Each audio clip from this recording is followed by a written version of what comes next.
আমিন এই পর্যায়ে আপনাদের সামনে বক্তব্য রাখছেন আজকের এই মাহফিলের প্রধান আলোচক, বাংলাদেশের আলেম জগতের উজ্জ্বল নক্ষত্র, যার জন্য আপনারা অপেক্ষায় রয়েছেন, শাইখ আব্দুর রাজ্জাক বিন ইউসুফ।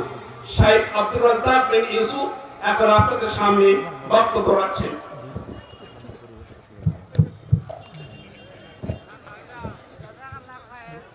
আসসালামু আলাইকুম ওয়া রাহমাতুল্লাহ। আলহামদুলিল্লাহ ওয়াহদা ওয়াসসালাতু ওয়াসসালামু আলা মান লা নাবিয়্যা বা'দা। আম্মা বা'দ। ফাআউযু বিল্লাহি মিনাশ শাইতানির রাজীম।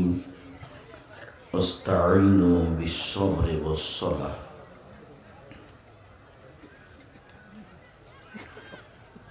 عن أبي هريرة رضي الله تعالى عنه قال قال رسول الله صلى الله عليه وسلم الصلاة ثلاثة أثلاث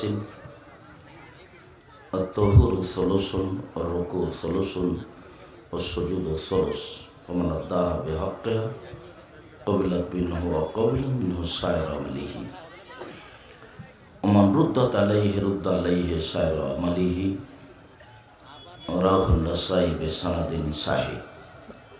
সম্মানিত দিনী ভাই বোন, প্রশংসা আল্লাহর জন্য, শান্তি অবতীর্ণ হোক আল্লাহ রাসূলের উপর সাল্লাল্লাহু আলাইহি ওয়াসাল্লাম। আজকের দিনী বৈঠকে সংক্ষিপ্ত সময়ে বক্তব্যের বিষয় সালাত। সালাত বলতে আমরা সালাতের বাস্তব বিবরণ দেওয়ার চেষ্টা করব ইনশাআল্লাহ।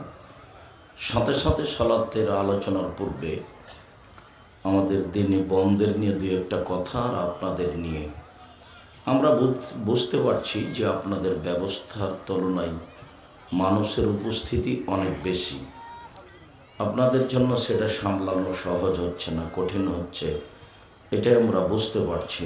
এরপরে আমরা আন্তরিকভাবে অনুরোধ জানাচ্ছি, আপনারা যারা দাঁড়িয়ে আছেন, জায়গা না থাকলে দাঁড়িয়ে থাকতে হবে, এ কথাই ঠিক। আমাদের পক্ষ থেকে আন্তরিকভাবে অনুরোধ থাকছে, আমরা যে কিছুক্ষণ কথা বলবো, আপনারা স্বস্থায়ী স্থানে সুন্দরভাবে ভদ্রতা বজায় রেখে বসে থাকুন, জায়গা না থাকলে দাঁড়িয়ে থাকুন।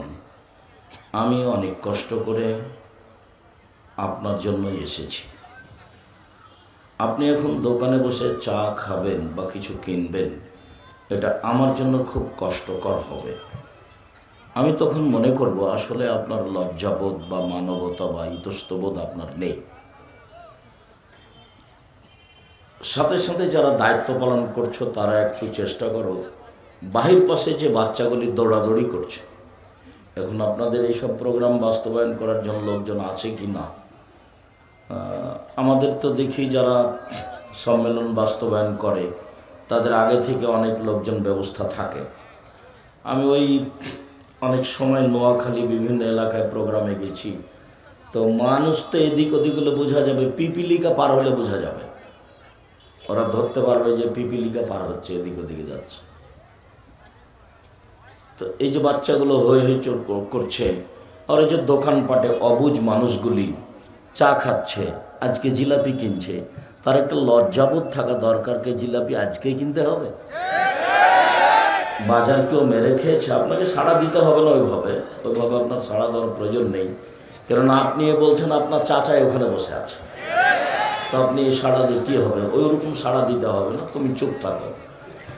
আমি যেটা বলছি সেটা হলো এই যে যারা দোকানপাটে বসে আছেন, আপনার একটু লজ্জা হয় না কেন, আপনার একটু শরম হয় না কেন, আপনার একটু হায়া হয় না কেন, আপনার একটু ইতস্তবোধ হয় না কেন? আপনি কোন শরমে, কোন লজ্জায়, কোন হায়ে আপনি দোকানে বসে আড্ডা পিটছেন? আপনি নিজে মানুষ মনে করেন না? আমি তো আপনাকে মানুষ মনে করছি, আপনি কেন নিজেকে কুকুর সিরিয়াল মনে করছেন, গরু ছাগল মনে করছেন?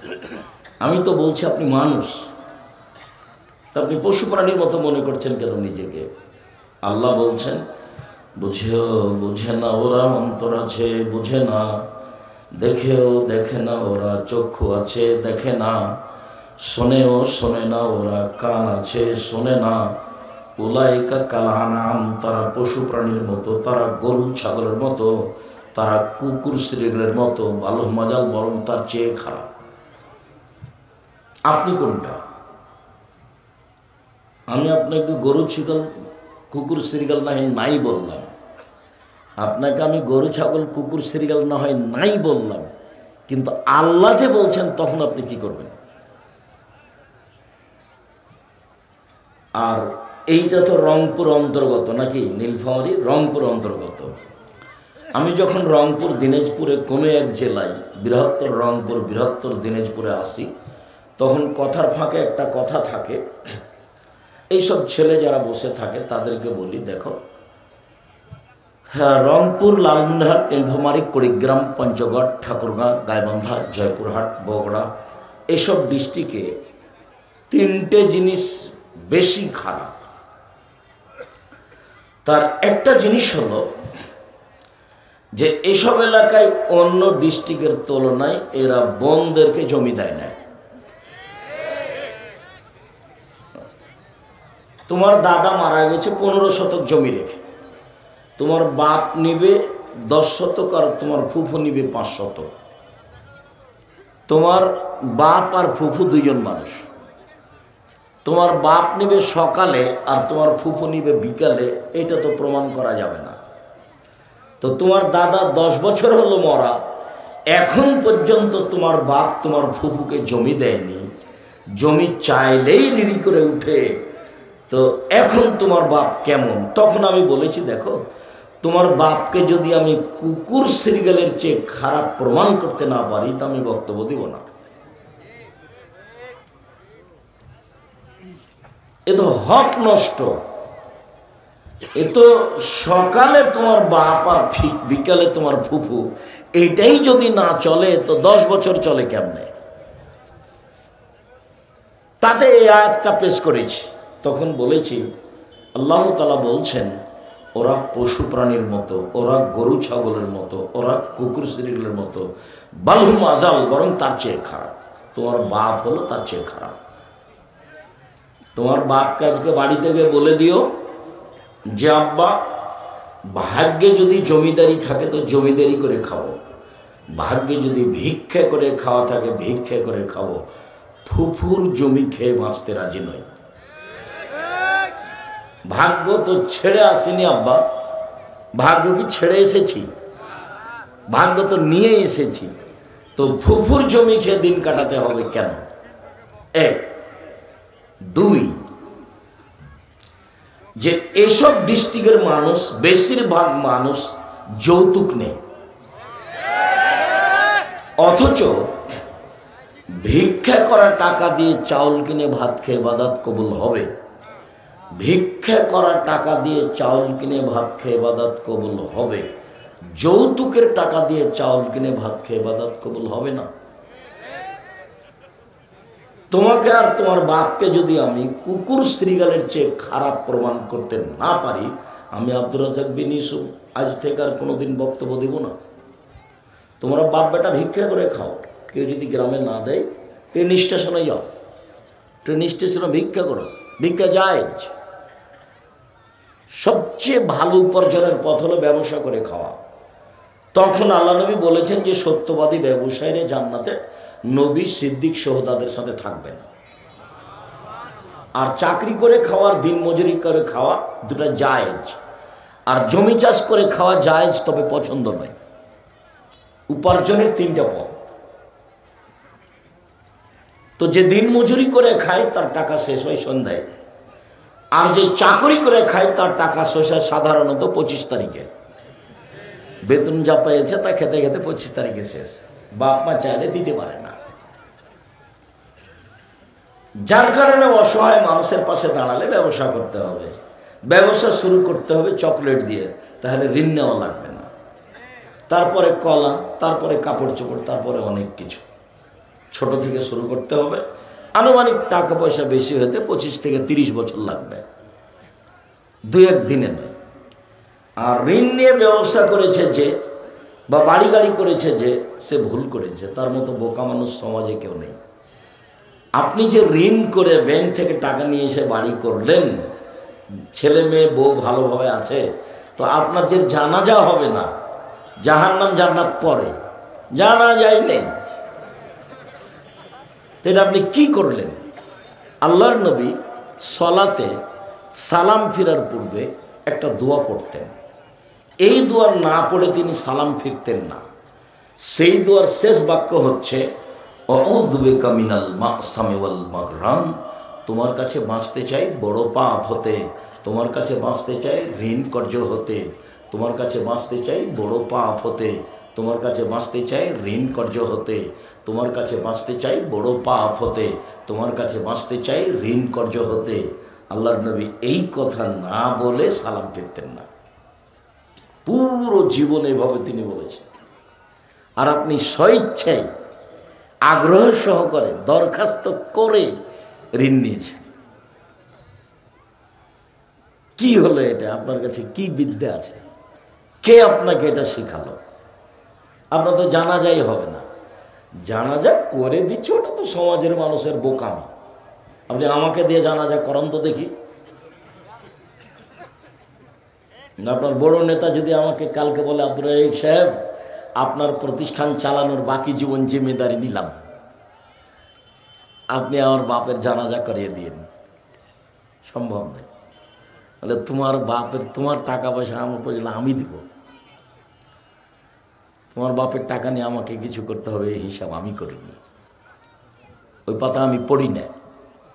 শুনুন, আগামীকাল সন্ধ্যা হতে হতে 24 ঘন্টার মধ্যে সাইকেল হোক, মোটর সাইকেল হোক, টাকা হোক, খাটলা হোক, চৌকি বাক্সা হোক, সব ফেরত দিতে হবে 24 ঘন্টায়। কাপুরুষ বাপ বেটা কাপুরুষের মতো কাপুরুষে দিন কাটাও, ভিক্ষা করে খাও। কেউ ভিক্ষা যদি না দেয় ঢাকা চলে যাও, ট্রেন স্টেশনে ভিক্ষা করবা। তোমার বাপের মুখের দিকে দেখো, মুখখান দেখো কালো হয়ে গেছে। টাকা নেবে কেন? যৌতুকের টাকা নেবেন কেন? কাজ করে খেতে পারেন না, কেন টাকা নেবেন? কাজ করে খাবেন। আপনি কাজ করবেন মানুষের বাড়িতে, আপনার ছেলে কাজ করবে। ভিক্ষা করবেন কেন? ভিক্ষা করা জায়েজ, পছন্দ নয়। ভিক্ষা করা জায়েজ, ও পছন্দ কাজ নয়। ব্যবসা করে খাবেন, দিন মজুরি করে খাবেন, সহজ পথ। সারাদিন কাজ করবো, 500 টাকা পাবো, আমি নিজেই ধনী, এ তো 500 টাকা আছে আমার, আমি কাজ করে খেতে পারি। এটা হলো গৌরবের বিষয়। এ হলো 2 নম্বর খারাপ। আর 3 নম্বর, বাচ্চা, ওই যে মধ্যে থেকে যারা একটু হাঁটাহাঁটি করছে, বাচ্চা ছেলে, ওরা তো বুঝতে পারে না, আপনারা একটু কন্ট্রোল করার চেষ্টা করবেন। 3 নম্বর যেটা, সেটা হলো এই যে রংপুর, দিনাজপুর, লালমনিরহাট, নীলফামারী, পঞ্চগড়, ঠাকুরগাঁ, গাইবান্ধা, জয়পুরহাট, এইসব ডিস্ট্রিক্টের বাড়িঘরগুলি প্রায় সাতক্ষীরার মতো। এদিকে একটা ঘর, এদিকে একটা ঘর, মধ্যে গরুর গাড়ির রাস্তা। এটা বাড়ি হলো কি করে? আপনি সালাম দিবেন কোথায়, কিভাবে ঢুকবেন? আপনি গরিব মানুষ, চটছালা দিয়ে চতুর্দিক ঘেরেন, একটা দরজা রাখেন জায়গা, সেখানে আপনি দরজা লাগাতে পারেননি, একটা পর্দা ঝুলিয়ে রাখেন। আপনার স্ত্রী যখন রাতে ঘুমাতে যাবে, তখন এই পর্দার নিচে বিসমিল্লাহ বলে একটা খড়কুটা রেখে দেবে। আল্লাহ নবী বলেছেন, সকাল পর্যন্ত এই দরজা দিয়ে শয়তান ঢুকতে পারবে না, এই ফাঁকা দিয়ে ঢুকতে পারবে না। অথচ ফাঁকা। আমি এই কথা বলিনি, হাদিস বুখারী মুসলিম, এই কথা মুহাম্মদ সাল্লাল্লাহু আলাইহি সাল্লাম বলেন। তো এই 3টা মনে রাখবেন। 1, জমি না দেওয়া। 2, যৌতুক নেওয়া। যৌতুক নেওয়া চিরদিনের জন্য হারাম। যৌতুক হারাম। যৌতুকের টাকা দিয়ে চাউল কিনে ভাত খেয়ে বাদাত কবুল হবে না। এই যে বললাম, দেখি কোন মায়ের বেটা এভাবে উল্টে ধরতে পারে। যৌতুক হারাম, চিরদিনের জন্য হারাম। আর বাড়িঘর ঘেরে রাখেন, চটছালা দিয়ে ঘেরে রাখেন, নইলে ইট দিয়ে ঘেরে রাখেন, একটা বাহির দরজা করেন, আপনি সালাম দিয়ে ঢুকবেন। শুধু জোর করে আহলে হাদিস হলে হবে, দল সংগঠন করে জোর করে করলে হবে? সালাম দিয়ে বাড়িতে ঢুকতে হবে, সালাম দিয়ে বাড়ি থেকে বের হতে হবে। রাসূল সাল্লাল্লাহু আলাইহি সাল্লামের পদ্ধতিতে 2 দিন বেঁচে থাকার চেষ্টা করতে হবে। এরপরে উপস্থিত বৈঠকে দিনী মুসলিম বোন, আপনাকে 2 একটা কথা বলি। আপনি যে এসেছেন বক্তব্য শুনতে, তো রাস্তায় দাঁড়িয়ে আছেন কেন? হ্যাঁ করে গল্প করতে করতে এসেছেন, আবার গল্প করতে করতে চলে যাচ্ছেন। আপনার স্বামী নাই নাকি? আপনাকে কিছু বলে না? আপনার কেন শরম হয় না? মহিলা মানুষ আপনি, আপনার বড় ছেলে নাই, আপনাকে কিছু বলেন না আপনার ছেলে? আপনি মহিলা মানুষ, আপনার লজ্জা হয় না কেন? গল্প করতে করতে গেলেন, আসলেন, আবার গল্প করতে করতে চলে আসছেন, আবার বাহিরে আপনি দাঁড়িয়ে গল্প করছেন। এটা কি স্বভাব আপনার? এত নোংরা স্বভাব কেন আপনার? এত খারাপ স্বভাব কেন আপনার? আপনার শ্বশুর শাশুড়ি নেই, আপনার বাপ মানে আপনার স্বামী নেই? আপনাকে 1 মিনিট একটা কথা শোনাই, শোনেন। এই মেয়ে, কথা বলছো কেন? চুপ থাকো, এদিকে মুখ করে খেয়াল করে থাকো। সম্মানিত দিনী বোন, শাশুড়ির কথা কেন বললাম একটা কথা বলি। আমার মা আমাদের বাড়িতে নতুন বউ, আমার মা। তা আমার মা লেপা, বুঝেন কি আপনারা? এই যে ঘরটার লেপা। তা আমার মা লিপছে, ঘরটা লিপতে দিয়েছে আমার দাদি মনে হয়। তো এখন লেপা কাজটা শেষ হয়ে যাবে, তার 2-1 বার হাত ঘুরেলি শেষ হয়ে যাবে, এরকম পর্যায়ে চলে এসেছে। তখন জোহর আজান হয়ে গেছে। তখন আমার দাদি বলছেন, আমার মা নকল করেন এই কথা, তাই আমরা শুনি, করেছেন তাই আমরা শুনি। তো আজান হয়ে গেছে, তখন আমার দাদি বলেছেন যে এই কর, হাত ধুয়েলে নিয়ে সলাত আদায়, নামাজ পড়ে নে, তারপরে বাকিটা লিপিস। তো এইটা আমার দাদি বলতেই আমার মা বলেছেন যে আর 2 বার হাত ঘোরালেই তো হয়ে যাবে। আর 2 বার কি করলে? হাত ঘোরালেই তো হয়ে যাবে। এটা করে নিয়ে আমি হাত ধুয়ে নিয়ে সলাত আদায় করবো, নামাজ পড়বো। আমার মা এই কথা বলেছে, বলা শেষই হয়নি, আমার দাদি গিয়ে 2-3 কিল পিঠের ওপরে, নতুন বউ। অবাক কথা, তোর এত বড় সাহস! আমি বলছি হাত ধুয়ে নামাজ পড়ে নে, আর তুই আমাকে বলছিস আরো 2-3 বার হাত ঘোরালে হবে? অবাক হয়ে গেলাম, তোর সাহস, আমি অবাক হয়ে গেলাম।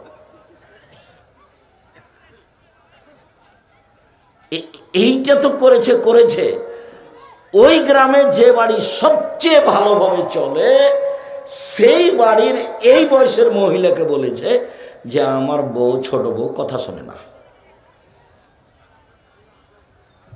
খালি ঘটনাটা এরকম ছিল। তো ওই জন্য তোমাকে বলছি, তুমি যে মহিলা মানুষ, তুমি গল্প করতে এসেছো, আবার বাইরে দাঁড়িয়ে গল্প করছো। আসলেই কি তোমার শ্বশুর শাশুড়ি নেই? আসলেই কি তোমার বাপ নেই, না ও তোমার সৎ বাপ? তুমি কোন লজ্জায় এভাবে গল্প করো? আসো আর যাও। আসলেই কি তোমার স্বামী নেই? ঘটনা কি তোমাকে কেউ বলে না কেন? মহিলা মানুষ আর একজনের অধীনে থাকে। সম্মানিত দিনী বোন, মহিলা মানুষ আর একজনের অধীনে থাকে, এই কথাটা আগে পেশ করি। যার জন্য বললাম যে তোমার কি স্বামী নেই? তোমার কি শ্বশুর শাশুড়ি নেই? তোমার কি বাপ নেই? এই জন্য বললাম যে মহিলা মানুষ আর একজনের অধীনে থাকে। হাকিম ইবনে মুআবিয়াল কোশাইরি বলছেন যে আমি বললাম, ইয়া রাসূলুল্লাহ, হে আল্লাহ রাসূল, মা হাক্ক জাওজাতে আহাদিনা আলাইহি, আমাদের স্ত্রীরা আমাদের কাছে কি হক পায়, এটা জিজ্ঞাসা আল্লাহর নবীর কাছে। আল্লাহর নবী, আমাদের স্ত্রীরা আমাদের কাছে কি পায়, আমরা স্বামী হিসাবে স্ত্রীর কি করতে পারি, এটা জিজ্ঞাসা। তখন আল্লাহ রাসূল শুরু করলেন, 1 আন আত এমাহা এজাতায়ামতা, তুমি যেমন খাও তোমার বউকে তেমন খাওয়াবা। তুমি যে মানের খাও তোমার স্ত্রীকে সে মানের খাওয়াবা। 2 অতাকসোয়াহা এজাক্তাসাইতা, যখন তুমি কাপড় পরবা তোমার স্ত্রীকে পরাবা। যে মানের তুমি কাপড় পরো তোমার স্ত্রীকে সে মানের পরাবা। 3 ওয়ালা তাজরিবিল ওজহা, কখনো ধমক দেওয়া লাগলে, মারা লাগলেও মুখের উপরে মারো না। 3 4 ওয়ালা তুকাব্বে, কটু কথা বলো না, কোনো সময় বউকে কটু কথা বলো না। বলো না তোমার ঠোঁটটা কালো, বলো না তোমার ঠোঁটটা মোটা, বলো না তোমার রংটা কালো, এরকম কটু কথা বলো না। বলো না তোমার মা আমাকে খারাপ, তোমার মা আমার সাথে খারাপ আচরণ করেছে, তোমার বাপ আমার সাথে খারাপ আচরণ করেছে, তোমার স্ত্রী কষ্ট পাবে, এরকম কটু কথা বলো না। 4 5 ওয়ালা তাহজুরহা ইল্লা ফিল বাইতে, তুমি তাকে তোমার বাড়ি ছাড়া কোথাও যেতে দিও না। থাক কোথাও খালার বাড়ি, ফুফুর বাড়ি, নানির বাড়ি, দাদির বাড়ি, মায়ের বাড়ি যেতে দিও না। জরুরি প্রয়োজন ছাড়া তোমার স্ত্রী তোমার বাড়ি থেকে যাবে না। এই যে স্বামীর অধীনে থাকবে, স্বামী যখন যেতে বলবে প্রয়োজন হলে যাবে, তাছাড়া যাবে না। এই ছেলে, ওই যে লোকগুলো কথা বলছে তোমরা কন্ট্রোল করো, চেষ্টা করো। এখানে দাঁড়াও একজন, ওখানে দাঁড়াও একজন, পুরোটা কন্ট্রোল করার চেষ্টা করো। যে কথা বলছে, গল্প করছে, তার তো আর এগুলো প্রয়োজন নেই। সে তো এখন ব্যস্ত, হয়তো কোনো জিনিস কিনবে বা কারোর সাথে গল্প করছে, সেই জন্য ব্যস্ত। তোমরা একবারে মুখ বন্ধ করে পুরো পরিবেশটা এমনভাবে রাখবে পাখি যেন মনে করে তুমি পাথর। রাসূল সাল্লাল্লাহু আলাইহি সাল্লাম সাহাবীগণকে বসতে বলতেন, সাহাবীগণ বসে এক খেয়ালে চেয়ে থাকতেন, তখন আল্লাহর নবী কথা বলতেন। আল্লাহ নবী একদা বলছেন যে, আবু হুরায়রা লব্বাইক ওয়া সাদাইক ইয়া রাসূলুল্লাহ, আল্লাহ রাসূল আমি প্রস্তুত বলেন। বা মুআয ইবনে জাবাল, জি আল্লাহর নবী আমি প্রস্তুত বলেন। মুআয ইবনে জাবাল, জি আল্লাহর নবী আমি প্রস্তুত বলেন।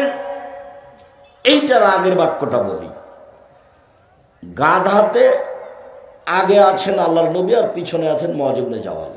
মানে মোটর সাইকেলে চালাচ্ছেন যিনি, তিনি আগে আর আরেকজন পিছনে আছে। তো কত দূরে আছে? লেগে আছে। তো গাধা তো আরো ছোট ছোট প্রাণী। তো আল্লাহর নবী আগে আছেন আর মুআয ইবনে জাবাল পিছে আছেন। তো আল্লাহ রাসূল বলছেন মুআয ইবনে জাবাল, তখন মুআয ইবনে জাবাল বলছেন লব্বাইক ওয়া সাদাইক, প্রস্তুত বলেন। মুআয ইবনে জাবাল লব্বাইক ওয়া সাদাইক, জি প্রস্তুত, উপস্থিত বলেন। মুআয ইবনে জাবাল, জি প্রস্তুত, উপস্থিত বলেন। তো কথা না বলে তিনবার বলছেন কেন? তাকে প্রস্তুত করছেন। আল্লাহর নবী একটা কথা বলবেন সাহাবীকে, তাকে কি করছেন? প্রস্তুত করছেন। এখন বলছেন, বলতে পারো তুমি আল্লাহ আমাদের কাছে কি পান আর আমরা আল্লাহর কাছে কি পাই? পরস্পর পাওনা। আমারটা দিয়ে দিতে হবে আমাকে, আর ওনারটা তাকে দিয়ে দিতে হবে, এটা পরস্পর পাওনা। এটা কি বলতে পারো? তখন মুআয ইবনে জাবাল বলছেন, সেটা তো বলতে পারি না, আল্লাহ এবং আল্লাহর রাসূল ভালো জানেন কি যে তিনি পান আমাদের কাছে আর আমরাই যে কি পাই তার কাছে। তখন বলছেন, শোনো, তিনি আমাদের কাছে যেটা পান সেটা হলো শিরক করা হবে না। আমরা যদি শিরক না করি তাহলে তিনি যেটা পান সেটা কি করলাম? দিয়ে দিলাম, তার হকটা দিয়ে দিলাম। জীবনে এ কথা বলা যাবে না যে গরুকে লাথি মারা যাবে না, এটা বললেই ওটা কেটে গেছে, লা ইলাহা ইল্লাল্লাহ কেটে গেছে। লাথি মারলে বেশি ভালো হবে লাঠি দিয়ে মারার চেয়ে। লাঠি দিয়ে মারলে কম লাগবে আর পায়ে মারলে বেশি লাগবে। তো পায়ে মারতে খারাপ লাগে কেন? গরু হচ্ছে হিন্দুদের দেবদেবতা, একটা আল্লাহ, একটা মাবুদ।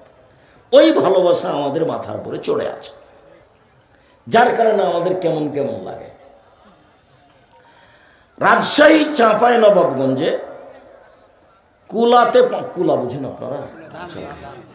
তো আপনার মা কুলাতে চাউল ঝাড়ছে, তখন আপনার ছেলেটা লাফ দিয়ে এসে কুলার উপরে চড়ে নিয়েছে। তো আপনার মা বলবেন এই কথা, সরো ভাই একটু কাজ করতে দাও, সরো ভাই।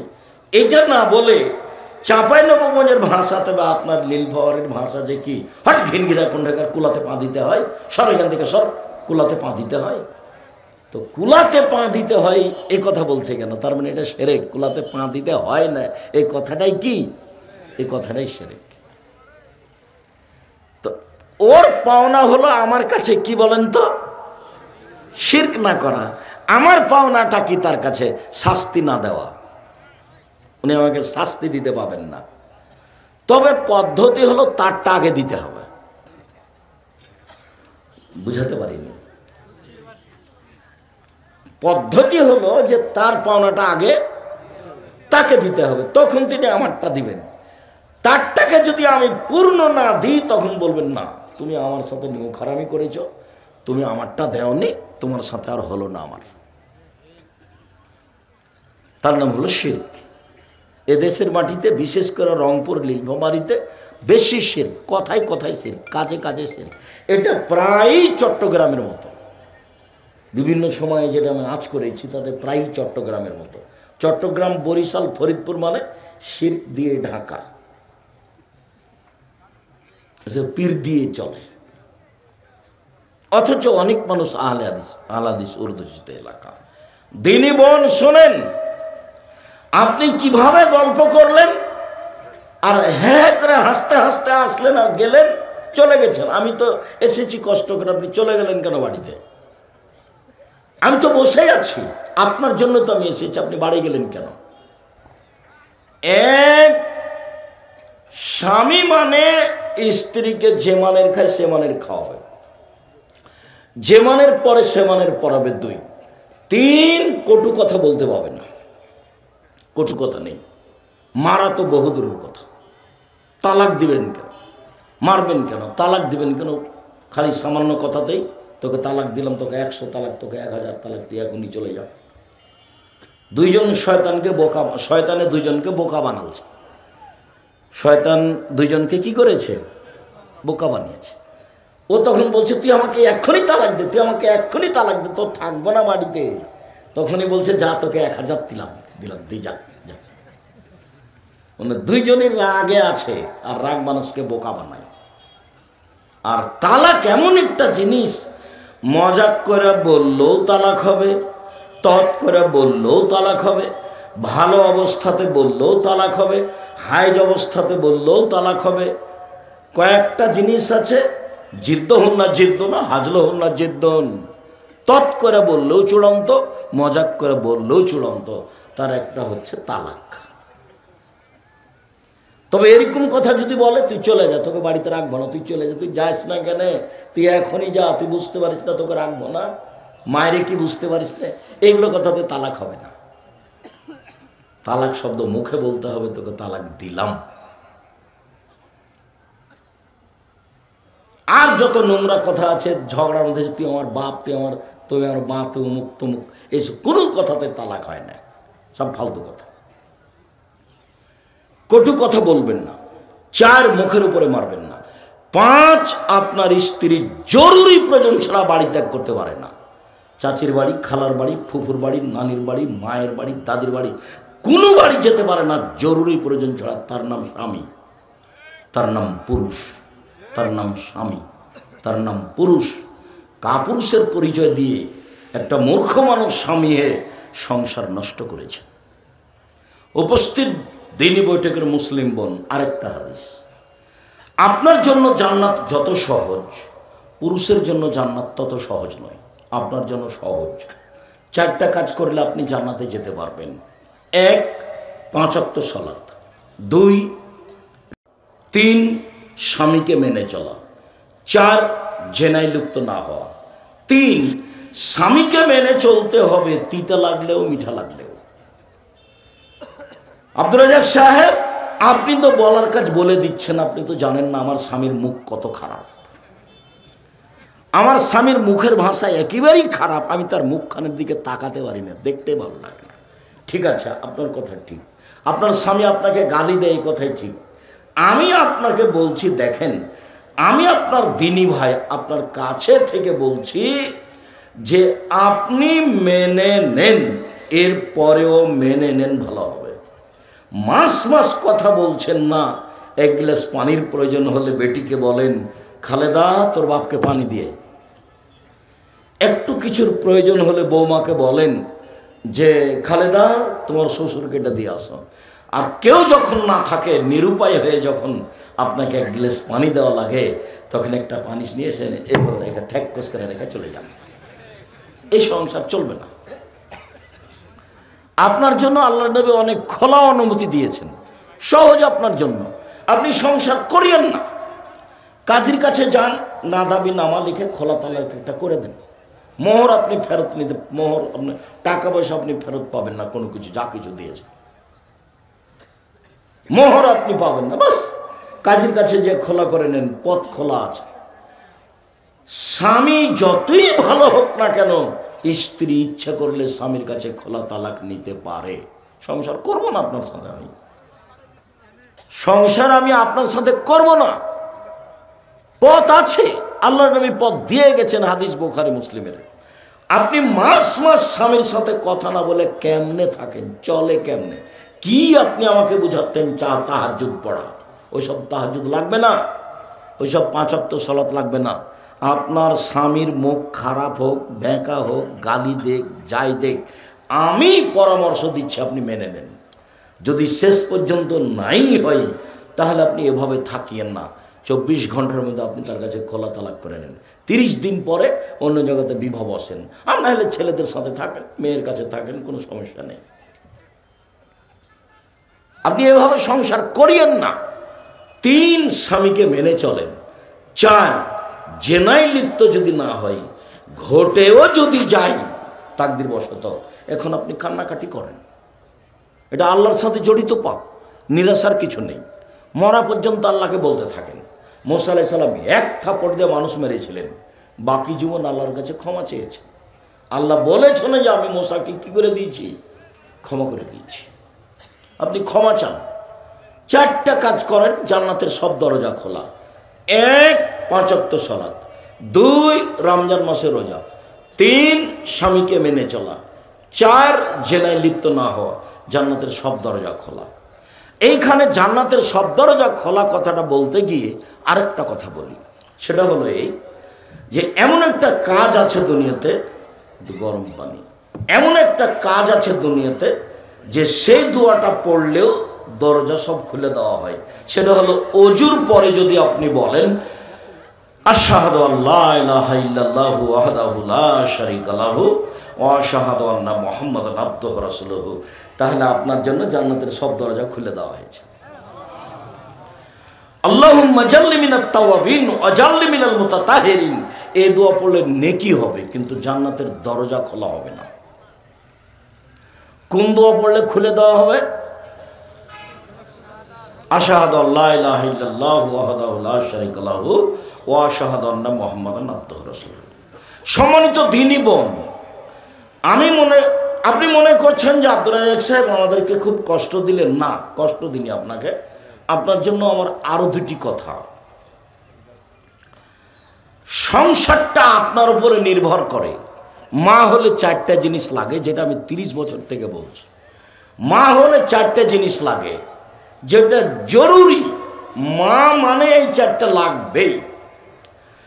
জাবের রাদিয়াল্লাহু তাআলা আনহু, আল্লাহর নবী সবাই মিলে যুদ্ধ করে আসছেন, এখন মদিনায় ঢুকবেন।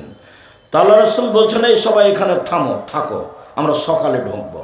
তো জাবের বলছেন আল্লাহর নবী আমি নতুন বিবাহ করেছি, আমাকে বাড়ি যেতে দেন। তখন আল্লাহ রাসূল বললেন যে তুমি কুমারী মেয়ে বিবাহ করেছ না তালাক প্রাপ্ত মেয়ে বিবাহ করেছ? তো জাবের বললেন যে আমি তালাক প্রাপ্ত মেয়ে বিবাহ করেছি। তো আল্লাহ রাসূল বললেন তুমি এটা কেন করলে, কুমারী মেয়ে বিবাহ করলে না? তখন জাবের রাদিয়াল্লাহু তাআলা বলছেন আল্লাহর নবী আমার আব্বা উহুদের যুদ্ধে শহীদ হয়েছেন, আমার 9 জন মেয়ে রেখে আমার 9 জন বোন আছে। আল্লাহ নবী শোনেন, আমার আব্বা উহুদের যুদ্ধে শহীদ হয়েছেন, 9 জন মেয়ে রেখে আমার 9 জন বোন আছে। আক্রাহু আন আতাযাওয়াজা মিসলাহুন্না, আমার বোনদের সমবয়সের মেয়েকে আমি বিবাহ করা পছন্দ করিনি 4টা কারণে। আমার বোনদের মতো কম বয়সের কম বুদ্ধির মেয়েকে বিবাহ করা পছন্দ করিনি 4টা কারণে। আল্লাহর নবী 1 লিতুয়াল্লিমাহুন্না, আমি বেশি বয়সের বুদ্ধিমতী মেয়েকে সংসার সম্পর্কে বুঝে এরকম মেয়েকে বিবাহ করেছি 4টা কারণে। 1 আমার বোনদেরকে বিদ্যা শিখিয়ে দিবে। 2 বলে তুয়াদ্দেবাহুন্না, আমার বোনদেরকে শিষ্টাচার শিখিয়ে দিবে। 3 বলে তুরাজ্জেলাহুন্না, আমার বোনদের মাথার চুল চিরুনি করে সাজগোজ করে রাখবে। 4 বলে তাকুম আলাইহিন্না, আমার বোনদের উপরে পাহারা দিবে। উপস্থিত বৈঠকের মুসলিম বোন মুখস্থ থাকবে। এই ছেলে তুমি মুখস্থ করো, তোমার মাকে বলে দিও। 1 বিদ্যে, 2 শিষ্টাচার, 3 যত্ন করে রাখতে হবে ছেলে মেয়েকে। যত্ন করে রাখতে হবে ছেলে মেয়েকে। কে রাখবে? মা। 4 ছেলে মেয়েকে পাহারা দিবে। এবার বলি তোমাকে 2টা কথা। তোমার মাকে বলি, তোমার মা যদি এখানে থেকে থাকে, তোমার মা কি বলতে পারে শিষ্টাচার কি জিনিস? তুমি কি বলতে পারো শিষ্টাচার কি জিনিস? তোমার বাপ যদি এখানে থাকে, তোমার বাপ বলতে পারে শিষ্টাচার কি জিনিস? তোমরা কি মনে করো মানুষে বলে ঘোড়ার ডিম, তো শিষ্টাচার ঘোড়ার ডিম, এটা কি মনে করো? চলো 2-1টা বলি তোমাকে। তোমার আব্বা যদি থাকে তাহলে আপনাকে আমি অনুরোধ করছি আপনি শোনেন। তোমার মাকেও বলছি, তোমার মা যেন একটু ভালো করে শোনে শিষ্টাচার কি জিনিস। শিষ্টাচার, আল্লাহর নবী বলছেন সব নবীর একটা বৈশিষ্ট্য ছিল, 10টা বৈশিষ্ট্য ছিল সব নবীর। ওটা ছিল খাসলাত, ওটা ছিল ভাস, ওটা ছিল শিষ্টাচার। তার একটা শিষ্টাচার হলো কাসলাজ পরে নখ কেটে ফেলা।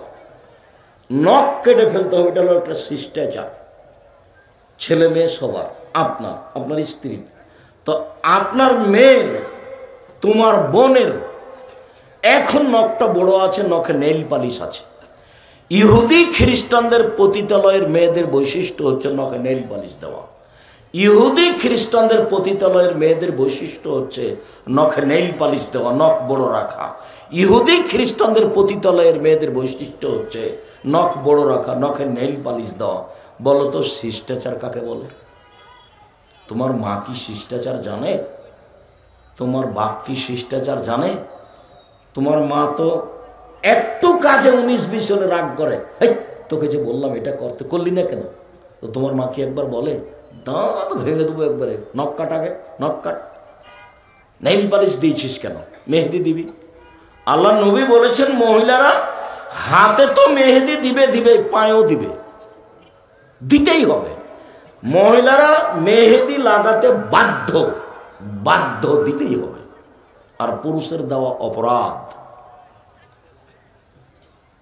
শিষ্টাচার কি জিনিস? তোমার বাপ একটা তোমার ছোট ভাইয়ের পেশাব পায়খানার জন্য পট কিনে নিয়ে এসেছে, সেটা হলো ঘোড়া। বলো তো শিষ্টাচার কি জিনিস? তোমার মা একটা তরকারির বাটি কিনেছে, সেটা হলো রুই মাছ। বলো তো শিষ্টাচার কি জিনিস? তোমার মা একটা আয়না কিনেছে, আয়না, সেটা হলো কাতল মাছ। বলো তো শিষ্টাচার কি জিনিস?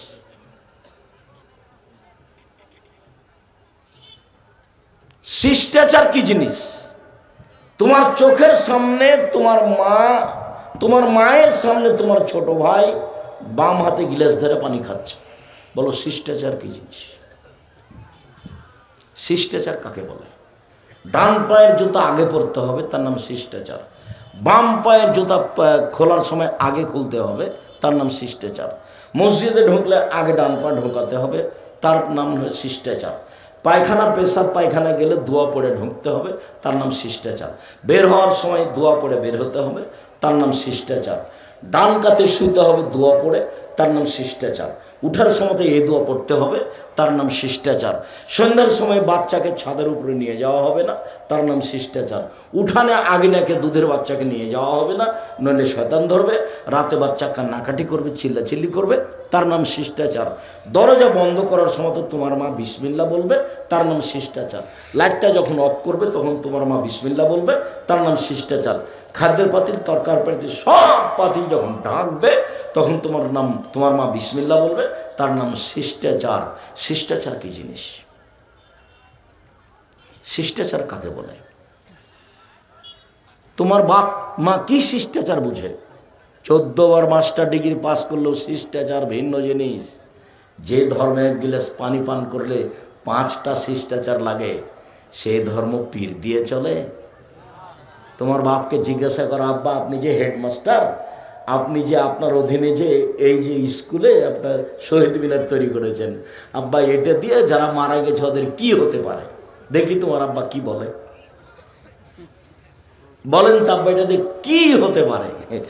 বলছে যে কবরে ফুল চাপিয়ে কবরকে সিক্ত করলো, আর চাঁপাই নামাজের ভাষাতে কবরে ওকে ময়ের লেথড়ি একাকার করে দিল, সেটা আর কেউ বুঝে না।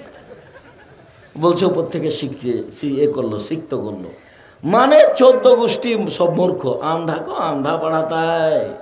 71 সাল থেকে নিয়ে এখন পর্যন্ত এসে কোনো শিক্ষিত মানুষ শিক্ষামন্ত্রী হয়েছে আমার জানা নাই।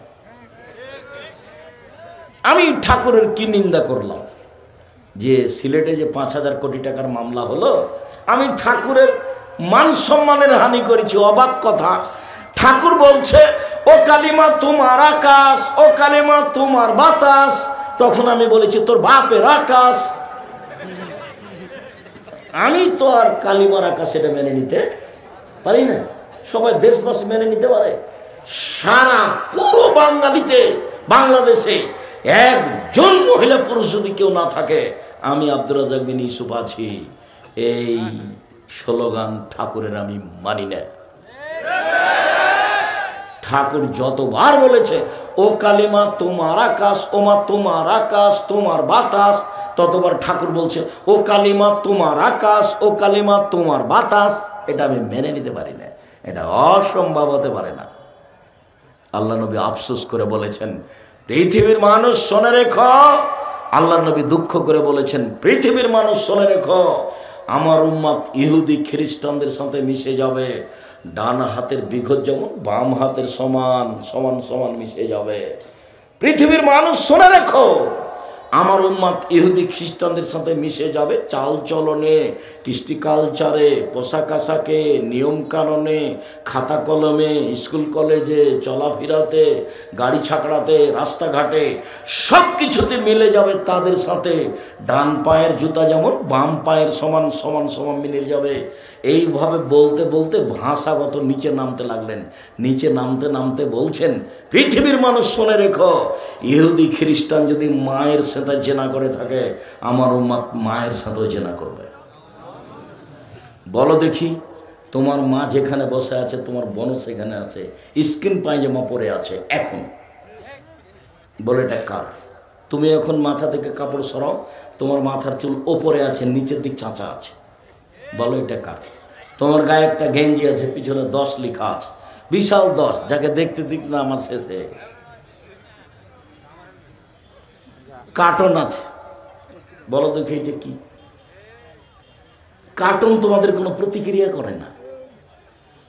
তোমার বাপ তোমার ছোট বোনের জন্য পুতুল কিনে নিয়ে এসে ঘর ভর্তি করে রেখেছে। তোমার বাপকে আর তোমার মাকে আমি আব্দুর রাজ্জাক বিন ইউসুফ যদি মূর্খ প্রমাণ করতে না পারি, জাতির সামনে বক্তব্য দেব না। তোমার বাপকে আজকেই সিদ্ধান্ত পরিবর্তন করতে হবে। বুকে হাত বেঁধে আহলে হাদিস হওয়া যায় না। 24 ঘন্টার মধ্যে যৌতুক ফেরত দিতে হবে, তার নাম আহলে হাদিস। সন্ধ্যা হতে হতে বোন কেটে জমি ভাগ করে দিতে হবে, তার নাম আহলে হাদিস। বাড়িতে যত ছবি মূর্তি আছে, সেটা আয়না হোক, সেটা পুতুল হোক, সেটা স্বর্ণের হোক, যদি যত বেশি দামি হবে, তত একবার মনটা মেজাজটা খারাপ করে ভাঙতে হবে, তার নাম আহলে হাদিস। অ্যালবামের ছত্রি মূর্তি তোমার দাদির আছে, তোমার বাপ অশিক্ষিত মানুষ, তোমার দাদির ছবি সুন্দর করে সাজিয়েছে, তোমার বাপ কুশিক্ষিত মানুষ। তোমার বাপের উচিত ছিল দাদিকে কবর দিয়ে এসে পাসপোর্ট সাইজের তোমার দাদির যে ছবিটা ছিল ওটাকে ছিঁড়ে ফেলে দিয়ে, সবাই যখন চলে গেছে তখন কবরের পাশে গিয়ে হাত তুলে বলতো তোমার আব্বা, আব্বা আল্লাহ আমার মাকে ক্ষমা করে দাও। আমার মা মানুষ, কোনো দোষ ত্রুটি থাকতেই পারে, ভুল ত্রুটি থাকতেই পারে, আমি তার ছেলে হিসাবে বলছি আল্লাহ তুমি আমার মাকে ক্ষমা করো। কিছুই যদি তোমার বাপ না জানে, এই কথাটাই যদি অন্তর থেকে মন খুলে কাঁদতে কাঁদতে বলে, আল্লাহ মাফ করবেন ইনশাআল্লাহ। আর একটা পথ আছে তোমার আব্বার জন্য, সেটা হলো তোমার আব্বা যেটুক পারবে সেটুকু দান করবে। একটা লোক বলছে আল্লাহ নবীকে, আল্লাহ নবী, আমার আব্বা মারা গেছেন, টাকা পয়সা রেখে গেছেন, তিনি কোনো উপদেশ দিয়ে যাননি, আমি যদি আমার আব্বার নামে দান করি, হালি কফের আনহ সেয়াত, তাহলে এ দান কি আমার বাপের পাপকে মিটিয়ে দিবে? তাহলে না। হ্যাঁ, হাদিস তো বুখারী মুসলিম। ছেলেটা এসে বলেনি যে আমার আব্বার ছোট পাপ বড় পাপ, এ কথা বলেননি। বলেছেন যে আমার আব্বার পাপ কি মিটবে আমি যদি দান করি? তখন আল্লাহ রসুল বলেন হ্যাঁ, তার মানে দান করলে তোমার আব্বার, তোমার দাদির, তোমার আব্বা যদি দান করে তাহলে তোমার দাদির বড় পাপও মিটে যাবে, ছোট পাপও মিটে যাবে। তাহলে তোমার দাদির জন্য তোমার হুঁশিয়ার বাপের দুইটা কাজ, কি বলতো? এক, মুখে দোয়া, দুই, দান। এছাড়া তৃতীয় কোনো পথ নাই যে পথে তোমার আব্বা তোমার দাদির উপকার করতে পারে। বলো, তোমার আব্বা তোমার দাদির ছবিকে সুন্দর করে সাজিয়ে কি দেখাতে চাইছে, কি বুঝাতে চাই? তোমার আব্বা তোমার দাদিকে শ্রদ্ধা দেখাতে চাই, ভালো হিসাব তোবা করে আসতে হবে তোমার বাপকে এই পথ থেকে। এইটা দিয়ে তোমার দাদির সম্মান করা হয়নি, তোমার দাদিকে অপমান করা হয়েছে। কোন সাহসে তোমার বাপ তোমার দাদির ছবি ভাবে সাজিয়ে বাড়িতে ঝুলিয়ে রাখলো? তোমার বাপ শিক্ষিত মানুষ নয়, তোমার আব্বাকে আমি কষ্ট দিতে আসিনি, তোমার আব্বাকে আমি নগদ কথা বলতে এসেছি। চলেন এবার সলাতে চলে যাই, দ্রুত শেষ করব ইনশাল্লাহ। এক খেয়ালে চেয়ে থাকবেন, 19-20 হয় না যেন। সলাতের পূর্বে অজু, অজুর পূর্বে মেসওয়াক, মেসওয়াকের পূর্বে পেশাব পায়খানা। পেশাব পায়খানার ব্যাপারে আনাস রাদিয়াল্লাহু তাআলা আনহু বলেন, আল্লাহর নবী পেশাব পায়খানা থেকে পবিত্রতা অর্জন করতেন পানি দিয়ে। বসতেন তখন বলতেন আল্লাহুম্মা ইন্নী আউযু বিকা মিনাল খুবুসি ওয়াল খাবায়েস।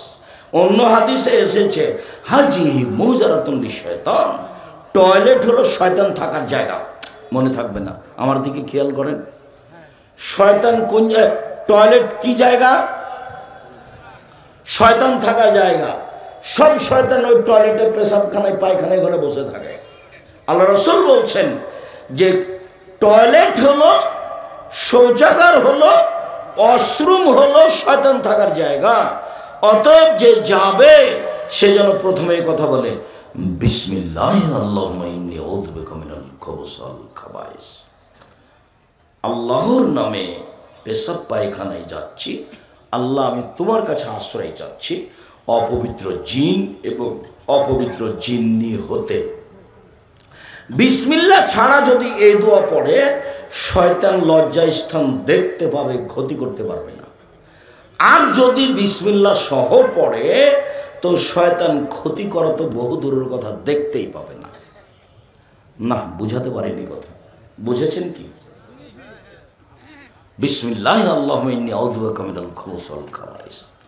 বের হওয়ার সময় গোফরানাকা, বাস একবার গোফরানাকা, একাধিকবার নয়। তোমার কাছে ক্ষমা চাচ্ছি, কথা শেষ। এখন অজু, তো পেশাব পায়খানার সময় পানি দিয়ে পবিত্রতা অর্জন করতে হবে, এটা আল্লাহর বিধান। আগে ঢেল টুসি পেপার পরে পানি, এ কথা নয়, এটা একটা অন্যায়। যখন পানি নাই তখন নেবে টিস্যু পেপার, ঢেল। পানি নাই, পবিত্রতা অর্জনের 1 নম্বর পথ পানি। পানি দিয়ে পবিত্রতা অর্জন করে হাতে যা কিছু পায়খানা পেশাব লেগেছে আল্লাহর নবী মাটিতে মেজে নিয়ে হাত ধুয়ে নিতেন, এটা হলো সুন্নাহ। আগে ঢেল টিস্যু পেপার পরে পানি, এইটা বিধান নয়। এরপরে আবার ঢেল নিয়ে 40 কদম হাঁটা, পায়ের উপরে পা উঠানো, খক খক করে কাশা, এইটা ভদ্রতা নয়, বরং এটা নোংরামি আচরণ। সাহাবীগণ এরকম কোনো কাজ করেননি। 1 মিনিট, এই ছেলে খেয়াল করো, যদি 40 কদম হাঁটতেই হয় তোমাকে, পায়ের উপরে পা উঠাতেই হয়, তাহলে তোমার মাকে উঠাতে হবে না? তোমার বাপ একাই পবিত্রতা অর্জন করে জান্নাতে যেতে চায়, তোমার মাও এরকম 40 কদম হাঁটবে, পায়ের উপরে পা উঠাবে। বোঝা যাচ্ছে যে ধর্ম এরকম নয়। অসম্ভব, ধর্ম এরকম হতে পারে না। আল্লাহর নবী বলছেন যে পেশাব পায়খানা শেষে তুমি হাত মাটিতে মেজে উঠে যাও, পানি দিয়ে পবিত্রতা অর্জন করো। তোমার যদি কোনো সন্দেহ হয় কোনো জায়গাতে কাপড় চোপড়ে কিছু লাগলো না কি, তখন সহিহ হাদিসে এসেছে অজু শেষে হাতে এরকম একটা পানি নিয়ে লজ্জাস্থান সামনাসামনি এভাবে একটু পানিতে ছিটিয়ে দিবেন। কথা বুঝতে পারেননি মনে হয়? কথা কি আপনারা বুঝতে পেরেছেন? বাস, সুন্নাত শেষ। এইবার পেশাব পায়খানা থেকে ঘুরে এসে সুন্দর করে অজু, অজুটার একটা হাদিস বুঝাই। রাসূল সাল্লাল্লাহু আলাইহি সাল্লাম বলছেন, আল্লাহ আদুল্লুকুম মায়মুল্লাহ বিল খাতায় অর্ফাবে দারাজাত, সঙ্গী সাথী আমি কি তোমাদের এমন একটা কথা বলে দিব না যাতে পাপ মিটে যাবে, মান বেড়ে যাবে, যাতে পাপ মিটে যাবে, মান বেড়ে যাবে। সঙ্গী সাথী আমি কি তোমাদের এমন একটা কথা বলে দিব না যাতে পাপ মিটে যাবে, মান বেড়ে যাবে? হ্যাঁ বলেন, সেটা কি? তখন আল্লাহ রাসূল বললেন, এক, সুন্দর করে ওযু করলে পাপ মিটে যাবে, মান বেড়ে যাবে। দুই, পায়ে হেঁটে মসজিদে গেলে পাপ মিটে যাবে, মান বেড়ে যাবে। তিন, এক সলাতের পরে আর এক সলাতের জন্য অপেক্ষা করলে পাপ মিটে যাবে, মান বেড়ে যাবে। এই কথাটা আর একটা হাদিস দিয়ে বলি। একদা আল্লাহর নবীকে আল্লাহ বলছেন মোহাম্মদ, আল্লাহ আমাদের নবীকে মোহাম্মদ বলে ডাকতেন, আর জিবরাইল আমাদের নবীকে মোহাম্মদ বলে ডাকতেন। আর সাহাবীগণ বলতেন আল্লাহর রাসূল, আল্লাহ রাসূল যাবেন, আল্লাহ রাসূল খাবেন, আল্লাহ রাসূল নিবেন, আল্লাহ রাসূল এটা করব কি? সাহাবীগণ কি বলে ডাকতেন নবীকে? আল্লাহর রাসূল। আর এখন সবাই বলছে যে হুজুরে পাক সাল্লাল্লাহু আলাইহি সাল্লাম, হুজুরে পাক। এগুলো শব্দ ব্যবহার করা যাবে না, সবকে বলতে হবে আল্লাহ রাসূল বলেছেন, রাসূল সাল্লাল্লাহু আলাইহি সাল্লাম বলেছেন, আল্লাহ রাসূল এই কথা বলেছেন সাল্লাল্লাহু আলাইহি সাল্লাম। তো আল্লাহ বলছেন মোহাম্মদ হাল তাদরি ফিমা ইয়াখতাসিমুল মালাউল আলা, বলতে পারো মোহাম্মদ ওপরে কি নিয়ে হইচই হচ্ছে? আর নাম, জি আমি বলতে পারি। ফিল কাফারাত, কিসে পাপ মিটে যাবে সেইটা নিয়ে হইচই হচ্ছে, ওরা বলা বলি করছে আদম সন্তান এই করলে পাপ মিটে যাবে। এক, ইসবাগুল ওযু, ওরা বলা বলি করছে আদমের ছেলে মেয়ে যদি সুন্দর করে ওযু করে পাপ মিটে যাবে, মান বেড়ে যাবে। দুই, পায়ে হেঁটে যদি মসজিদে যায়, মাসিওয়ালাল আকদাম, পায়ে হেঁটে মসজিদে গেলে পাপ মিটে যাবে, মান বেড়ে যাবে। তিন, ইন্তেজারুস সালাত বাদাস সালাওয়াত ফিল মাসাজিদ, সালাতের পরে মসজিদে বসে বসে তাসবিহ তাহলিল জিকির আজকার করলে পাপ মিটে যাবে, মান বেড়ে যাবে।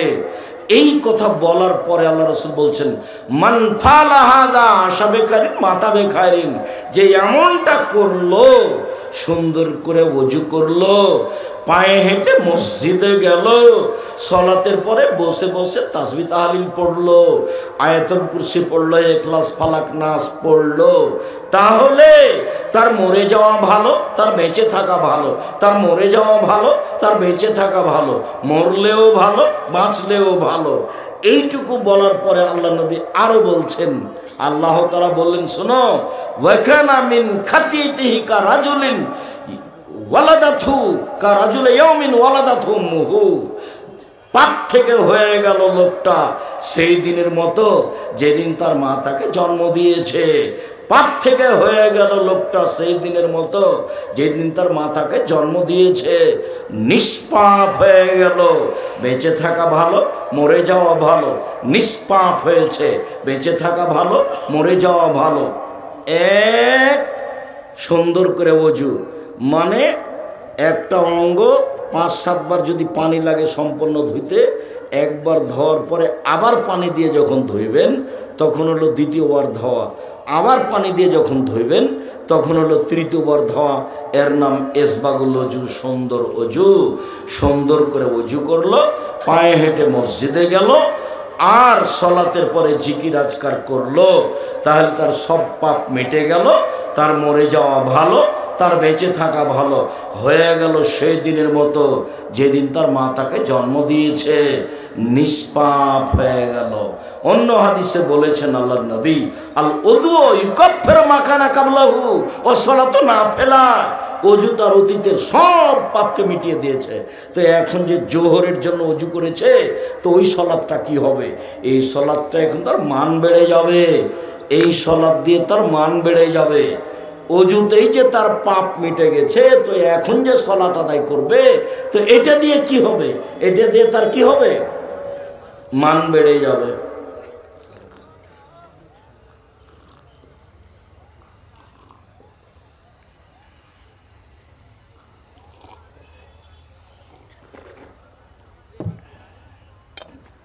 সম্মানিত দিনী ভাই বোন, এক খেয়ালে চেয়ে থাকবেন, একটু 19-20 হয় না যেন।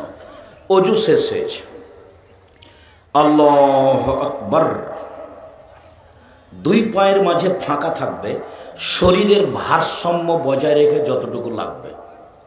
যারা বলেছে যে বুবু দুই পায়ের গোড়ালি জমা করে রাখতে হবে বুবু, তারা মিথ্যা কথা বলেছে। দুই পায়ের মাঝে ফাঁকা থাকবে কতটুকু? শরীরের ভারসাম্য বজায় রাখতে যা লাগে সেটুকু ফাঁকা থাকবে। আল্লাহ আকবার বলার পূর্বে কোনো কথা নেই। অজুর পরে দোয়া পড়েছে, কথা শেষ। এখন আর নিয়তের নামে কোনো দোয়া পড়া যাবে না। নিয়ত হলো ওই যে ভাবছে যে অজু করছে, যে সলাত আদায় করবে জোহরের, সেটার নাম নিয়ত। এখন নতুন কোনো শব্দ দিয়ে নিয়ত করা যাবে না, করলেই রাসূলকে অপমান করা হবে, ফলাফল হবে জাহান্নাম। একটু 19-20 করা যাবে না। ধর্ম একজন মানুষের কথা দিয়ে চলে, যার নাম মুহাম্মদ সাল্লাল্লাহু আলাইহি সাল্লাম। এক গিলাস পানি পান করলে 5টা বিধান লাগে, তার নাম ধর্ম। সব নগদ, মারেফতে দিয়ে কোনো ধর্ম চলে না, সব নগদ, একবারে টাটকা। 19-20 নাই, এজমা লাগে না, কিয়াস লাগে না, কিছুই লাগে না। যখন আমি বলেছি কোনো কিছুই লাগে না, তখন কুষ্টিয়ায় এক ছেলে মধ্যে থেকে এইভাবে বিশাল সমাজ দাঁড়িয়ে চট করে বলছে, আব্দুর রাজ্জাক সাহেব, এজমা কেস লাগে না বুঝলাম, চিন্তা ভাবনা করা লাগে না বুঝলাম, সব নগদ নগদ নগদ। বলেন তো দেখি, দুইটা মেয়ে একসাথে জন্ম নিয়েছে, তাদের অঙ্গ প্রত্যঙ্গ পৃথক কিন্তু জমা ধরে আছে, তারা এখন বয়সের হয়ে গেছে, বিবাহ দিতে হবে, বিবাহ দেন দেখি। ইজমা কিয়াস লাগে না বলে, চিন্তা ভাবনা করা লাগে না বলে, বলেন তো দেখি। এরকম মাঠে আমি 27 বছর থেকে ফতোয়া লিখছি, 7 বছর থেকে ফতোয়া পরিচালনা করি, আর 20 বছর ফতোয়া লিখেছি কলমে। তা আমি বললাম আপনার ফতোয়াটা একেবারেই সহজ। তো সহজ কথাটা বোঝাতে গিয়ে আমরা যখন স্কুলে 2-1 দিন গেছিলাম, পড়েছিলাম কি মাদ্রাসার বই পড়েছিলাম, একটা বই, একটা গল্প পড়েছিলাম, মোল্লা দোপেঁজি। মোল্লা দোপেঁজি জি জাহাপনা দিকে দেখো তো, দেখলাম জাহাপনা, কিছু দেখলে না? হ্যাঁ, 2টা কাক উড়ে গেল দেখলাম। তো বলো তো দেখি এদেশে কতটি কাক আছে? 9,999টি। কম হলে বেড়াতে গেছে, বেশি হলে বেড়াতে এসেছে। হ্যাঁ, ঠিক বলেছে মোল্লা দোপেঁজি। ওইটা কি? ওইটা চৌবাচ্চা জাহাপনা। বলতে পারো চৌবাচ্চায় কত পেয়ালা পানি আছে? বলতে না পারলে তোমার গর্দান যাবে। তা যাক জাহাপনা। তবে প্রশ্ন একদম সহজ, যদি পেয়ালা চৌবাচ্চার সমান হয় 1 পেয়ালা, যদি পেয়ালা অর্ধেক হয় তাহলে 2 পেয়ালা, যদি 4 ভাগের 1 ভাগ 4 পেয়ালা, যদি 8 ভাগের 8 ভাগ 1 ভাগ হয় 8 পেয়ালা, যদি 16 ভাগের 1 ভাগ হয় 16 পেয়ালা। আরে থামো থামো থামো থামো, খুব খুশি হয়েছে তোমাকে আজকে মোরগ ও মুসাল্লাম খাওয়াই, খুব খুশি। তো কথা তো একেবারেই সোজা। ও তো আর বলেনি যে এই পেয়ালার কত পেয়ালা, ও তো বলেছে কত পেয়ালা পানি।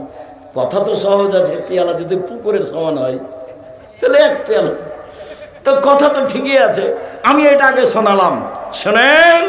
আল্লাহ তাআলা বলছেন, লা ইউকাল্লিফুল্লাহু নাফসান ইল্লা উসআহা। যে মা বিধান মানুষ চালাতে পারবে না, বহন করতে পারবে না, সে বিধান আল্লাহ মানুষের উপরে দেননি। ডাক্তারের কাছে আশ্রয় নিতে হবে, ডাক্তার যদি পৃথক করতে পারে করবে, নইলে একজনের সাথে বিবাহ দিতে হবে, এটাই বিধান। এবার তুমি বলো মেয়েকে আর বিবাহ করতে চাচ্ছে কে? ও তো কাল্পনিক বলেছে। নগদ শরীয়ত, মারিফতি দিয়ে চলে না, একবারে নগদ।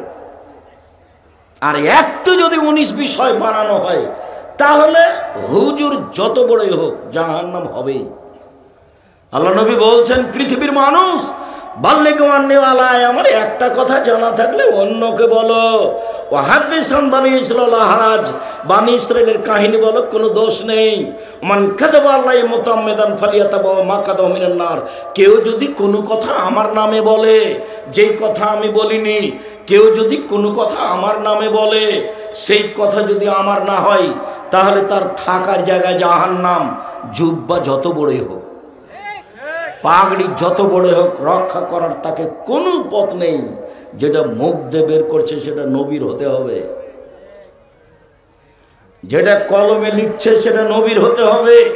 অবাক হলেও সত্য, 90 সাল থেকে দেখাচ্ছি, নবীর কথা নয়, অবাক হতে হয় আপনাকে। এক পৃষ্ঠে মানুষের বানানো দোয়া, যেটা আপনাকে আমি 90 সাল থেকে দেখে আসছি। এই পৃষ্ঠাতে আছে 3 লাইন, দো খাতমিল কোরআন, মানুষের বানানো। পরের পৃষ্ঠায় আছে 1 পৃষ্ঠা, একবার দোয়া খাতমিল কোরআন 1 পৃষ্ঠা। দীর্ঘ 30-32 বছর থেকে বলছি, কিয়ামত পর্যন্ত সময় থাকলে এটা মানুষের বানানো দোয়া, রাসূলের নয়।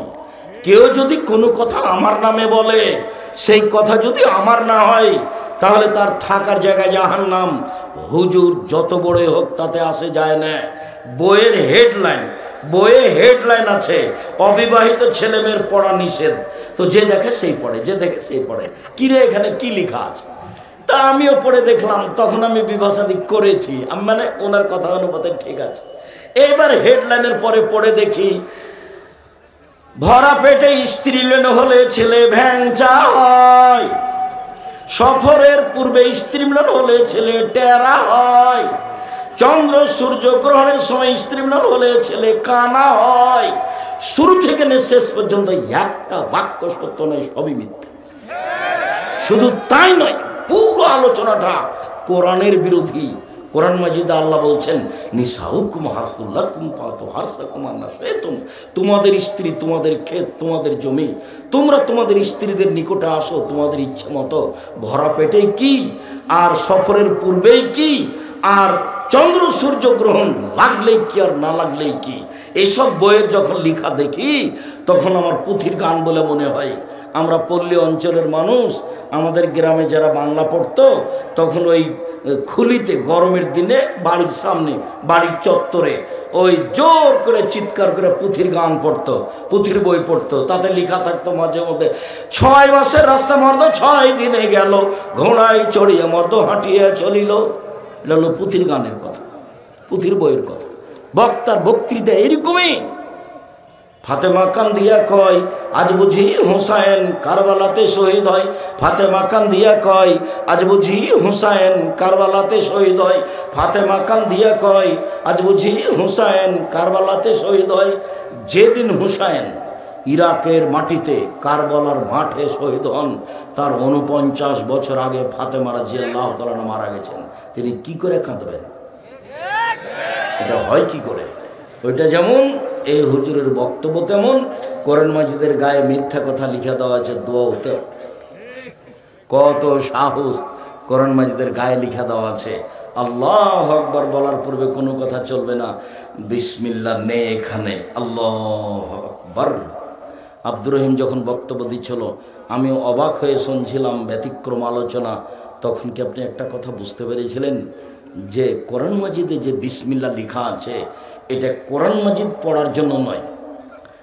বিসমিল্লাহটা হচ্ছে এক সূরা থেকে আরেক সূরাকে পৃথক করার জন্য। এক সূরা থেকে আরেক সূরাকে পৃথক করার জন্য কি দিয়ে পৃথক করা হয়েছে? বিসমিল্লাহ দিয়ে। মনে থাকবে না মনে হয়? কোরআন মাজিদ পড়ার জন্য বিসমিল্লাহ নয়। এই জন্য সূরার প্রথমে পড়লে আগে আউযুবিল্লাহ, তারপরে বিসমিল্লাহ। কেন? আপনি সূরার প্রথমে আছেন, আর যদি মধ্যে পড়েন তাহলে আর বিসমিল্লাহ পড়তে হবে না। কি দিয়ে শুরু করবেন? আউযুবিল্লাহি মিনাশ শাইতানির রাজিম। তার মানে কোরআন মাজিদ হচ্ছে শয়তানের সবচেয়ে বড় শত্রু। তাই সব জায়গাতে বিসমিল্লাহ। আর যখন কোরআন মাজিদ পড়তে আসবেন তখন আগে শয়তান থেকে আশ্রয় নেন আল্লাহর কাছে। আউযু বিল্লাহি মিনাশ শাইতানির রাজিম, বিতাড়িত শয়তান থেকে আল্লাহর কাছে আশ্রয় চাচ্ছি। বিসমিল্লাহির রহমানির রহিম যদি সূরার প্রথম হয়, অন্যথায় পড়া শুরু করে দেবেন। এখানে আউযু বিল্লাহ আর সূরার প্রথম হয় আউযু বিল্লাহর পরে বিসমিল্লাহ। আর যদি মধ্যে হয় তাহলে শুধু আউযু বিল্লাহ। আল্লাহু আকবার। ডান হাতের কবজি বাম হাতের কবজির উপরে রাখবেন, বুকের উপরে রাখবেন, নাভির নিচে নয়। তারপরে আল্লাহুম্মা বাঈদ বাইনি ওয়া বাইনা খাতায়ায়া কামা বা'আদতা বাইনাল মাশরিক ওয়াল মাগরিব। আল্লাহ, তুমি আমাকে আর আমার পাপকে অত দূরত্বে রাখো, পূর্ব পশ্চিমকে তুমি যত দূরত্বে রেখেছ, আমি আর আমার পাপ যেন এত দূরাদূরি হয়। আল্লাহ নাক্কিনি মিনাল খাতায়া কামা নাক্কা সাবুল আবিজমিনাদ দানাস। হে আল্লাহ, তুমি আমার পাপকে ধুয়ে দাও যেমনভাবে সাদা কাপড়কে ময়লা থেকে ধুয়ে পরিষ্কার করা হয়। আল্লাহ মাগসিল খাতায়া বিল মাই ওয়াস সালজাল বারাদ। আল্লাহ, তুমি আমার পাপকে ঠান্ডা পানি দিয়ে, বরফ দিয়ে, তুষার দিয়ে ধুয়ে পরিষ্কার করে দাও। আউযু বিল্লাহি মিনাশ শাইতানির রাজিম। এই যে সূরা হলো আউযু বিল্লাহি মিনাশ শাইতানির রাজিম। আমি আল্লাহর কাছে আশ্রয় চাচ্ছি বিতাড়িত শয়তান হতে। এখন সূরা ফাতিহার পূর্বে আছে, এই জন্য বিসমিল্লাহির রহমানির রহিম পরমদাতা দয়ালুর নামে আরম্ভ করছি। আলহামদুলিল্লাহি রাব্বিল আলামিন, বিশ্বজগতের প্রতিপালকের প্রশংসা। আর রহমানির রহিম, তিনি হচ্ছেন পরমদাতা দয়ালু। মালিক ইয়াউমিদ্দিন, তিনি হচ্ছেন বিচার দিনের মালিক। ইয়াকা না'বুদু, একমাত্র তোমার ইবাদত করি। ওয়া ইয়াকা নাস্তাঈন, একমাত্র তোমার নিকটে সাহায্য চাই। ইহদিনাস সিরাতাল মুস্তাকিম, তুমি আমাকে সোজা পথ দেখাও। সিরাতাল্লাযীনা আন'আমতা আলাইহিম, ওই পথ দেখাবে যেই পথে তুমি ভালো মানুষকে দেখিয়েছ, ভালো মানুষদেরকে যে পথ দেখিয়েছ সেই পথ তুমি আমাকে দেখাও। গায়রিল মাগযুবি আলাইহিম ওয়ালাদ-দাল্লিন, ওদের পথ দেখায়ও না যারা ভ্রান্ত, যারা অভিশপ্ত, ওদের পথ দেখায়ও না। আমিন। দীর্ঘ সময় ধরে তোমার কাছে যে প্রার্থনা করলাম এটা তুমি কবুল করো। পৃথিবীতে ব্যতিক্রম দোয়া হলো সূরা ফাতিহা, এই জন্য শেষে আমিন বলতে হয়। এত বড় ভিন্ন ধরনের দোয়া পৃথিবীতে নেই। বিসমিল্লাহির রহমানির রহিম পরমদাতা দয়ালুর নামে আরম্ভ করছি। কুল হুয়াল্লাহু আহাদ, হে নবী আপনি বলুন আল্লাহ একক, আল্লাহু সামাদ, তিনি নিরপেক্ষ মুখাপেক্ষীহীন। লাম ইয়ালিদ, তিনি কাউকে জন্ম দেননি। ওয়ালাম ইউলাদ, তিনি কারো থেকে জন্ম নেননি। ওয়ালাম ইয়াকুল্লাহু কুফুয়ান আহাদ, তার সমকক্ষ কেউ নেই। এই কথা বলে আল্লাহু আকবার। প্রথমে যতটুকু হাত উঠিয়েছিলেন যেভাবে, কাঁধ সামনাসামনি, কানের লতি সামনাসামনি, এটা কানের লতি, দুটাই সহিহ হাদিস। কাঁধ সামনাসামনি, আল্লাহ আল্লাহু আকবার। এবার রুকুতে চলেন। রুকুতে যাওয়ার পূর্বে আপনার সাথে জরুরি কয়েকটা কথা। মাথা উঁচুও থাকবে না, মাথা নিচুও থাকবে না, পিঠের লম্বা হাতটা একবারে সোজা থাকবে এইভাবে। আর কোমর থেকে সামনের ওজন হাতের উপরে থাকবে। হাতের আঙ্গুলগুলি ফাঁকা ফাঁকা রাখবেন, হাঁটুটা চেপে ধরে থাকবেন, পিঠটা একবারে সোজা হয়ে থাকবে, মাথা উঁচুও হবে না, মাথা নিচুও হবে না। একাধিক সহিহ হাদিস। আপনি বলছেন সুবহান রাব্বিয়াল আযীম, উঁচু আল্লাহর পবিত্রতা বর্ণনা করছি যতবার ইচ্ছে। নইলে আপনি বললেন সুবহানাকা আল্লাহুম্মা রাব্বানা ওয়া বিহামদিকা আল্লাহুম্মা ইগফিরলি, হে আল্লাহ তোমার প্রশংসা সহকারে তোমার পবিত্রতা বর্ণনা করছি, তুমি আমাকে ক্ষমা করো, যতবার ইচ্ছে। নইলে আপনি বলবেন সুবহান কুদ্দুসুন রব্বুল মালাইকাতুর রূহ, তিনি হচ্ছেন পাক, তিনি হচ্ছেন পবিত্র, তিনি ফেরেশতার প্রতিপালক, তিনি জিবরাইলের প্রতিপালক। যতবার ইচ্ছা বললেন। এবার রুকু থেকে উঠে আসেন, সামি আল্লাহু লিমান হামিদা, হাত ওই পর্যন্ত উঠাবেন যে পর্যন্ত প্রথমবার উঠিয়েছেন। আঙ্গুলগুলো এরকম ফাঁকা ফাঁকা থাকবে না, সোজা সোজা থাকবে।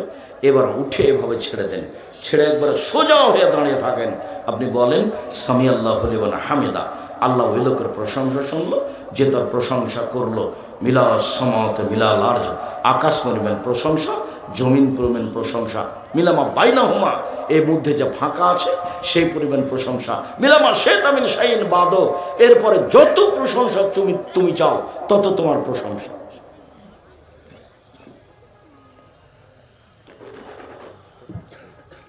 সম্মানিত দিনী ভাই বোন, এরপরে চলেন যাই সিজদায়। সিজদায় যাওয়ার পূর্বে আপনার সাথে কয়েকটি কথা। আল্লাহ রসুল বলছেন উমিরতু নাসদুল্লাহ সাবাতে আজম, আমাকে 7 হাড়ের উপরে সিজদা করতে বলা হয়েছে। নাক কপাল এক, কোনটা আগে যাবে কোনটা পরে যাবে এ বিবেচনা নেই। বাস দুটাই মাটিতে লেগে থাকবে। 1 2 হাত এ হলো 3, 2 হাঁটু এ হলো 5, 2 পায়ের বৃদ্ধাঙ্গুল এ হলো 7, আর 2 পা তখন এইভাবে জমা থাকবে। যারা বলেছে সলাতের সময় বৃদ্ধাঙ্গুল নড়ানো যাবে না, অন্যায় করেছে। এইভাবে 2 পা মিলে থাকবে, আপনি সিজদায় থাকবেন। এই সময় হাত উঠে আপনি শরীর চুলকাতে পাবেন না, পা উঠে আপনি পা চুলকাতে পাবেন না। এই ছেলে, কয়েক মিনিট থামো, তুমি বিরক্ত হচ্ছ কেন? আমি তো শেষে চলে এসেছি, কয়েক মিনিট তুমি পরিবেশ নষ্ট করো না। এরপরে আপনি বললেন, এখানে আর একটা কথা, হাত জড়িয়ে নিতে আমাকে নিষেধ করা হয়েছে। কোনো সময়তেই পায়জামা যদি জড়াতে হয় কোমরে, নিচে নয়। হাত কোনো সময় জড়িয়ে রাখবেন না, খুলে দিবেন। আর মাথার চুল মহিলাদেরকে খুলে দিতে হবে, হয় বেনি গাঁথা থাকবে, না এমনি খুলে দেওয়া হবে, ওই ঝুঁটি বাঁধা থাকবে না, বেনি গাঁথা থাকতে পারে। বেনি গাঁথালে পিছন দিকে ছেড়ে দিতে হবে, বা এমনি চুল খোলা থাকবে। কেন? সব কিছু সিজদা করতে যায়, এই জন্য ওই খোপা বাঁধা থাকবে না, খোপা খুলে দিতে হবে। এই অবস্থায় সলাত আদায় করতে হবে। আপনি বলবেন সিজদায় এই দোয়া, তারপরে উঠে এসে বলবেন আল্লাহুম্মা গফিরলি ওয়ারহামনি ওয়াহদিনি ওয়াফিনি ওয়ারজুকনি, আল্লাহ আমাকে ক্ষমা করো, আমার প্রতি দয়া করো, আমাকে রুজি দাও। এই দোয়া পড়ে আবার আপনি যাবেন সিজদায়। আপনি বলবেন সুবহান রাব্বিল আলা, উঁচু আল্লাহর পবিত্রতা বর্ণনা করছি। এ হলো 1 রেকাত, যতবার ইচ্ছা ততবার বলবেন। আর 1 রেকাত এইভাবে পড়ে এইবার আপনার আত্তাহিয়াতুর বৈঠক যদি হয়, তাহলে বাম পায়ের পাতার উপরে বসবেন আর ডান পা খাড়া করে রাখবেন। যদি সালামের বৈঠক হয়, তাহলে বাম পা ডান দিকে বের করে দিবেন। সালামের বৈঠক 1 রাকাতেও হয়, তা হচ্ছে বিতর। সালামের বৈঠক 2 রাকাতেও হয়, তা হলো ফজরের সালাত। সালামের বৈঠক 3 রাকাতেও হয়, তা হলো মাগরিব। সালামের বৈঠক 4 রাকাতেও হয়, তা হলো জোহর, আসর, এশা। যদি সালামের বৈঠক হয়, পাটা ডান দিকে বের করে দিবেন, পিছন নিতম্ব মাটির উপরে রেখে দিবেন, দিয়ে আপনি বাম হাতের আঙ্গুলগুলি জমা জমা রাখবেন, আর ডান হাতের আঙ্গুল 2টা এভাবে জমা করবেন। করেন তো দেখে, 2টা জমা করেন। তারপরে তৃতীয় আঙ্গুলের নখের বৃদ্ধাঙ্গুলের পেটটা রাখেন, দেখটা গোলাকার করেন, গোলাকার করে হাতের উপরে রাখেন। এবার আত্তাহিয়াতু লিল্লাহি ওয়াস সালাতু ওয়াত তাইয়্যিবাতু শেষ পর্যন্ত অবিরাম নড়বে। আপনার চোখের দৃষ্টিটা আঙ্গুলের উপরে থাকবে। যতবার নড়াচ্ছেন ততবার আপনি শয়তানকে আঘাত করছেন। একবার বলতে হবে ইল্লাল্লাহর সমাতে আঙ্গুলটা উঠাতে হবে, এই কথা মিথ্যে, জাল জয় ভুয়া হাদিস দ্বারা প্রমাণিত নয়। অবিরাম নড়বে, এটাই ঠিক। এরপরে দুরুদে ইব্রাহিম, এরপরে দোয়ায়ে মাসুরা, এরপরে আপনার যেটা ভালো লাগে। দুরুদে ইব্রাহিমের পরে যে দোয়া আপনাকে ভালো লাগে, সেটা কোরআনের হোক, সেটা হাদিসের হোক, আপনি বলতে থাকেন। আমার পক্ষ থেকে একটা পরামর্শ থেকেছে যে আপনার শেষ দোয়াটা যেন হয় রব্বির হামহুমা কামা রাব্বায়ানি সাগীরা। হে আমার প্রতিপালক, তুমি আমার বাপ মাকে দেখো, আমার বাপ মা বাল্য অবস্থা আমাকে যেভাবে দেখেছি। এখানে আর একটা পরামর্শ আপনার কাছে থেকে গেছে, সেটা হলো এই দোয়াটা যেন আপনি বলতে পারেন নিয়মিত। সেই জন্য 2 রাকাত সালাত আদায় করে আল্লাহকে বলবেন, আল্লাহ আমি যেন এই দোয়াটা আমার বাপ মায়ের নামে প্রত্যেক দিন সালাম ফেরার পূর্বে পড়তে পারি, এই তৌফিকটা তুমি আমাকে দাও। আমি মনে হয় বুঝাতে পারিনি। 2 রাকাত সালাত আদায় করবেন কেন? এই দোয়াটা যেন নিয়মিত পড়তে পারেন, এই দাবিটা পেশ করার জন্য আল্লাহর কাছে। এটা ভুলবেন না কোনো সময়। বাপের জমি জায়গা ভোগ করছেন, কি করলেন তার জন্য? কি করেছেন? বাড়িঘর তার, জমি জায়গা তার, সব কিছু তার, ভোগ করছেন, তার জন্য তো আপনি কিছু করতে পারলেন না। জি, একাধিক সহিহ হাদিস হাত তুলে দোয়া করার 35টা হাদিস আছে। এই যে বই আছে স্টেজে, হাত তুলে দোয়া করার 35টা হাদিস আছে। 16টা স্থান আছে কোথায় কোথায় হাত তুলে দোয়া করবে। হাত তুলে দোয়া করা ব্যক্তিগত ব্যাপার। নামাজের মধ্যে সবাই মিলে হাত তুলে দোয়া করলো যে নবীকে অপমান করলো সে। নামাজের পরে সবাই মিলে হাত তুলে দোয়া করলো যে সে যত বড়ই হুজুর হোক না কেন, সে রাসূলকে অপমান করেছে। ঈদের মাঠে সবাই মিলে হাত তুলে দোয়া করেছে যে সে রাসূলকে অপমান করেছে। সভা সমিতির পরে, এরকম বৈঠকের পরে, বিবাহের বৈঠকের পরে সবাই মিলে হাত তুলে দোয়া করেছে যে সে রাসূলকে অপমান করেছে। হাত তুলে দোয়া করে ব্যক্তিগত ব্যাপার। আপনার বাপের কবরের কাছে গিয়ে হাত তুলে দোয়া করে কি বলবেন আপনি, আপনার ব্যাপার। কান্নাকাটি করে দুটা কথা আপনি বলেন, আর একজন পাশে থাকলে আপনি কান্নাকাটি করতে পারবেন না, কেমন কেমন লাগবে। আপনার বাপের নামাজের পরে হাত তুলে দোয়া করা যাবে? নামাজের পরে হাত তুলে দোয়া করা ব্যক্তিগত ব্যাপার। নামাজের পরে করুক, এমনি করুক, এখন করুক, বাড়িতে গিয়ে করুক, যখন ইচ্ছা তখন হাত তুলে দোয়া করবে, তার ব্যক্তিগত ব্যাপার, একক ব্যাপার। আর সবাই মিলে হাত তুলে দোয়া করতে হলে ইস্তিসকায় মাঠে যেতে হবে পানি চাওয়ার জন্য, এইভাবে। সেটা হলো সবাই। আর যদি জুমার দিন পানি চাই, জুমার খুতবা চলাকালীন, তাহলে এভাবে সবাই মিলে। জুমার দিন খুতবা চলাকালীন, বুখারী মুসলিম। জোর করে ধর্ম প্রচার করা যায় না। এগুলো 30 বছর আগে বলতাম, এখন বলা প্রয়োজন মনে করি না। এখনো যদি কেউ দুঃসাহস দেখিয়ে থাকে, আমি মনে করব এটা তার হঠকারিতা, এটা তার মূর্খামি, এটা তার নির্বুদ্ধিতার পরিচয়। সে আসলেই বুদ্ধিমান নয়, সে বিবেচনা করা জানে না, বিবেচনা বুঝে না। ধর্মের দাম দেওয়া তো বহু দূরের কথা। কোন সাহস আপনি করেন? দীর্ঘ 90 সাল থেকে জাতির সামনে আছি, চোখ দেখে চলে যাওয়ার মতো কেউ দুঃসাহস রাখে না। 90 সাল থেকে আছি, বলেছি 7 দিনের দিন আকিকা দিতে হবে, 14 দিনে চলে না, 21 দিনে চলে না, জীবনে একদিন চলে না। এটাই চূড়ান্ত সিদ্ধান্ত, 7 দিনের দিনই আকিকা দিতে হবে। ডাক্তার শতবার নিষেধ করলেও 7 দিনের দিনই বাচ্চার মাথা নেড়ে করতে হবে, 7 দিনের দিনই ছাগল জবাই করতে হবে। কানা হোক, ন্যাংরা হোক, খোড়া হোক, 2 টাকার হোক, 10 টাকার হোক, 7 দিনের দিনই তার বাপকে আকিকা দিতে হবে। চাঁপাইনবাবগঞ্জের ভাষাতে ও তো দিবে, ওর বাপকে আকিকা দিতে হবে। আকিকার সাথে কুরবানির কোনো সম্পর্ক নাই। কুরবানি হলো দামি জিনিস। কুরবানি বাজারে কিনতে গেছে, চোখ দেখো রে কানা আছে নাকি, কান দেখো রে কাটা আছে নাকি, পা দেখো রে পা ঠিক আছে নাকি, দেখো রে মোটা তাজা নাকি। ওটা হলো নেকির ব্যাপার। কুরবানি কিসের ব্যাপার? ওটা নেকির ব্যাপার, সুন্দর হতে হবে। আর আকিকা কিসের ব্যাপার? জিম্মেদারি। যখন দরুদ হয়ে গেল, বাপের জন্য মায়ের জন্য দোয়া, আসসালামু আলাইকুম রহমতুল্লাহ, আসসালামু আলাইকুম রহমতুল্লাহ। বাকি পরে হলো জিকির, অন্তত আয়াতুল কুরসি। আমি আপাতত আজকের মতো এ পর্যন্ত বলে, স্টেজে যে বইগুলি আছে, আবদুল্লাহর বই লেখা আছে মিন্নাতুল বারি, বুখারীর ব্যতিক্রম ব্যাখ্যায় আবদুল্লাহর বক্তব্য আমিও শুনি, তার লেখা বই পুস্তক আমিও পড়ি। তারপরে সজলের সাথে যে বাহাস হয়েছিল, রৌশন সজল, দেখুন তো আবদুল্লাহর ওই বইটা আছে নাকি। আর এই যে এখন ফিলিস্তিন নিয়ে আমার হাতের ডানের দিকে, ব্যক্তিগতভাবে করবে যখন তখন ইচ্ছে। আর আরও দেখেন আমার বই আছে একটা আদর্শ, ওই সদাচরণ। অন্য বই আছে, কেউ খালি যাবেন না। আর টাকা না থাকলে অন্তত একটা ইতেসাম পত্রিকা নিয়ে যাবেন, 30 টাকা দিয়ে একটা ইতেসাম পত্রিকা নিয়ে যাবেন। আর এখন সম্পাদকে আবদুল্লাহ লিখে, সম্পাদকে ইতেসামের পড়বেন মানে বুঝতে হবে এই সম্পাদকে আবদুল্লাহ লেখা আছে। পৃথিবীর সমস্যা সম্পর্কে আপনার মাথায় চিন্তা দিবে। আর 50টা প্রশ্নের উত্তর আছে।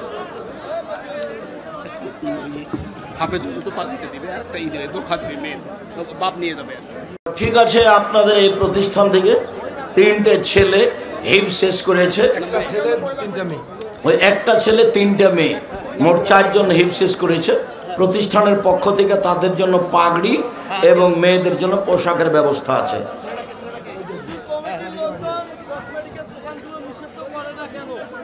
কমিটির লোকজন কসমেটিক এসব দোকান নিষিদ্ধ করে দিতে হবে।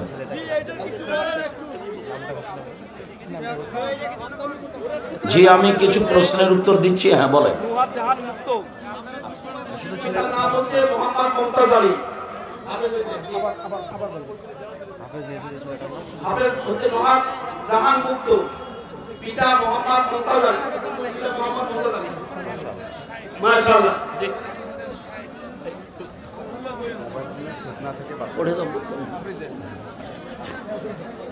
জি, আপনারা যে যেখানে আছেন একটু দাঁড়ান, রাত অনেক হয়েছে, আমাদেরকেও ফিরে যেতে হবে, আমরা ব্যস্ত হয়েছি।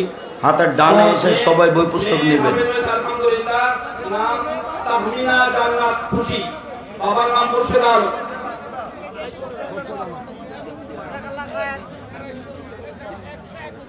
মেয়েরাকে এখানে নিয়ে এসছেন কেন? কি প্রয়োজন? ওর বাপে নিয়ে যেত।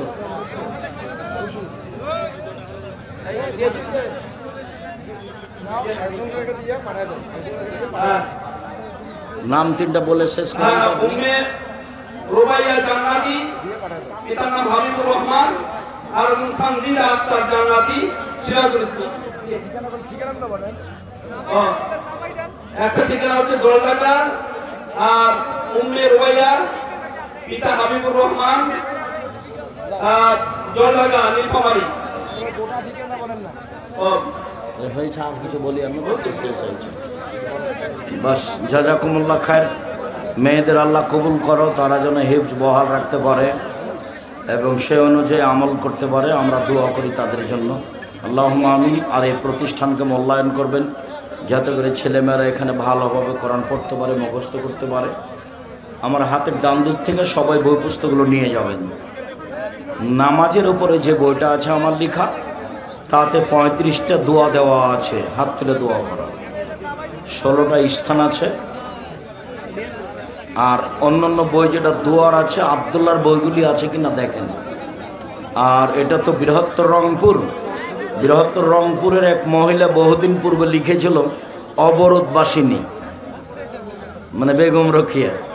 তো এখন রংপুরেরই আর এক মহিলা লিখেছে কেন হব অবরোধবাসিনী। আমরা তো অবরোধবাসিনী নই, আমরা তো প্রয়োজনে হাটে বাজারে যাই, আমরা তো শ্বশুর বাড়ি যাই, আমরা তো মায়ের বাড়ি যাই, আমরা তো যেতে পারি। তো অবরোধবাসিনী হলাম কীভাবে? বিস্তারিত লেখা আছে এবং তার ভুলগুলো খুব শক্ত করে ধরা আছে। সেটা হলো কেন হব অবরোধবাসিনী, অবশ্যই দেখবেন। ওটা আবদুল্লাহ রাম্মা লিখেছে। বর্তমান মোবাইল ফোনের ফেতনা থেকে বাঁচার উপায় কি? মোবাইল ব্যবহার করবা না। আমি জামিয়া সালাফিয়ার একটা কথা ছুটে গেছে। জামিয়া সালাফের ভর্তির তারিখ হলো 1 জানুয়ারি। ডিসেম্বরে ফর্ম নিতে হয়। দেশের সবচেয়ে বড় প্রতিষ্ঠান, দেশ বিদেশের শিক্ষক আছেন সেখানে, দেশ বিদেশের শিক্ষক আছেন সেখানে। দেশের সর্ববৃহৎ প্রতিষ্ঠান। শিক্ষক সংখ্যায়, শিক্ষক গুণে, ছাত্র সংখ্যায় প্রায় 2000 ছেলে মেয়ে পড়াশোনা করে। ফর্ম হয় ডিসেম্বরে, ভর্তি হয় 1 জানুয়ারি। হজরত মোহাম্মদ সাল্লাল্লাহু আলাইহি সাল্লামের বাবা কি এখনো জাহান্নামে আছে? জাহান্নামে তো কেউ যায়নি, আছে কি করে? যাবে কিনা সেটা তুমি বলতে পারো। তার বাপের জন্য ক্ষমার অনুমতি হয়নি, মায়ের জন্য ক্ষমার অনুমতি হয়নি। বিবরণে বোঝাই যায় জাহান্নামে যাবে। সালাতের দেরি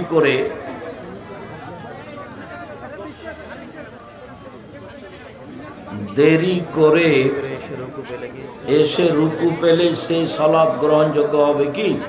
রুকুই রাকাত, এটা আল্লাহ নবী বলেছেন। এই জন্য সূরা ফাতিহা হয়নি, যে এটা সূরা ফাতিহা পড়ার জায়গা নয়, এই জন্য হয়নি। রুকুই রাকাত আল্লাহ নবী বলেছেন। এই জন্য যে মাদ্রাসাগুলো এতিমখানা নয় সেগুলোতে কি দান করা যাবে? যাবে। এদেশের বেসরকারি কওমি মাদ্রাসা যদি শিরক মুক্ত, বিদাত মুক্ত হয় তাহলে করবেন দান। জামিয়া সালাফে 5000 ছেলেমেয়ের মধ্যে 519 জন এতিম ও অসহায়। বিবাহিত প্রবাসী কতদিন প্রবাসে থাকতে পারে? যতদিন উভয়ের সম্মতি আছে ততদিন। পিতার সাংসারিক অবস্থা ভালো থাকার পরেও ছেলেকে বিবাহ দেয় না, এটা অযোগ্য পিতা। তাফসির মাহফিলে কি তাফসির মাহফিলকে কেন্দ্র করে পত্র দিয়ে অনুষ্ঠানের মতো দাওয়াত খাওয়ায় টাকা নেওয়া কি শরীয়ত সম্মত? এই দাওয়াত তো খেতে পারবে না ও, এটা তো যাকাত ওসরের ভিক্ষা করা টাকা। উনি আসবেন, তাকে দাওয়াত দেওয়া হবে, যে দাওয়াত দিয়েছে সেজন্য নিজের বাড়ির খাওয়ার খাওয়াই, এটা নয়।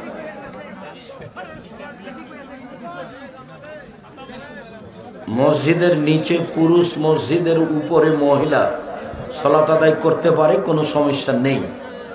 হিংসা থেকে বাঁচার উপায় কি? খুব ভালো কথা বলেছো তুমি। হিংসা থেকে বাঁচা খুব কঠিন।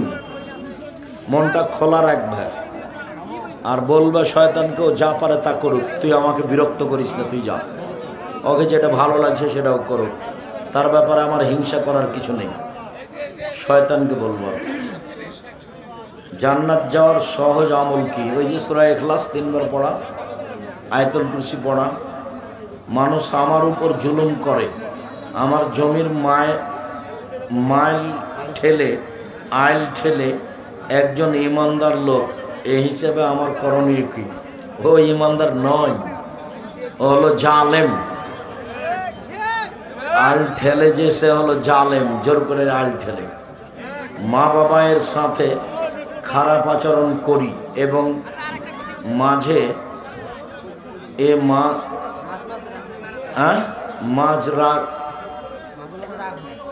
মাঝে রাগ হয়, এগুলো থেকে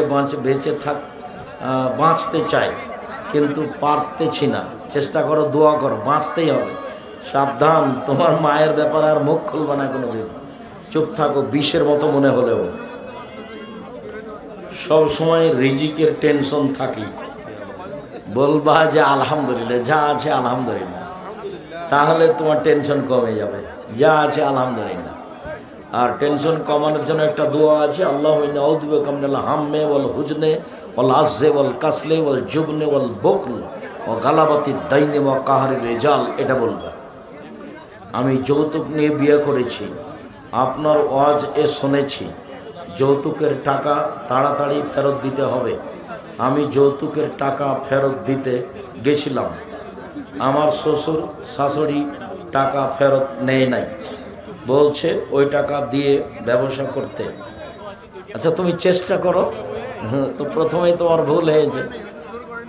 না না, খুশি হয়ে বলছে মোটর সাইকেল দিয়েছে, ফকিরকে দেয় না খুঁটির সাহেব, খুশি না, ওগুলো কথা না। এই যে আব্দুল্লাহ, আব্দুর রহমান, আব্দুর রহিম আছে, ওর শ্বশুরেরা 7 করে একটা ঘড়ি দিব, এই কথা বলুক তো দেখি আমাকে, যে 7 করে একটা ঘড়ি দিব। তারা তো দেশ বিদেশ থেকে উচ্চ শিক্ষা অর্জন করে এসেছে, আলহামদুলিল্লাহ। তো একটা ঘড়ি দেওয়ার 7 করুক দেখি। মুসলমানদের সবচেয়ে বড় পরিচয় কি? আহলে হাদিস, হানাফি, মুসলিম। মুসলিম আহলে হাদিস, মুসলিম সালাফি। আহলে হাদিস বলা তো সহজ নয়। যে কাদিয়ানি সেও বলে মুসলিম, যে শিয়া সেও বলে মুসলিম। যখন সালাফি শব্দ হয় তখন কঠিন হয়ে যায়, যখন আহলে হাদিস শব্দ হয় তখন কঠিন হয়ে যায়। বর্তমান সাধারণ মানুষের চেয়ে অনেক আলেম মাওলানা গীবত করে, একবারে খোলা মাঠে বক্তব্য গীবত করছে। গীবতী হুজুরের ছাড় নেই, হুজুর গেছে। আমি এমন মানুষকে কোনোদিন আলেম বলিনি, বলবও না। আহলে হাদিস ব্যতীত কি কোনো ব্যক্তি জান্নাতে প্রবেশ করবে না? জান্নাতে প্রবেশ না করা আল্লাহর হাতের ব্যাপার। নিজেকে চেষ্টা করতে হবে, আমি ভালো আমল করছি বা করব। সফরে থাকা অবস্থায় গোসল ফরজ হলে পানির ব্যবস্থা না থাকলে তায়াম্মুম করো। আসসালামু আলাইকুম। মাহফিল নামে ছোট ছোট বাচ্চাদেরকে নিয়ে যে টাকা আদায় করছে, এভাবে টাকা আদায় করা হারাম। ওভাবে গাড়ি ঠেকে টাকা আদায় করবে কেন? নিজেরা টাকা উঠিয়ে করতে পারবে, না হলে বাদ দিবে।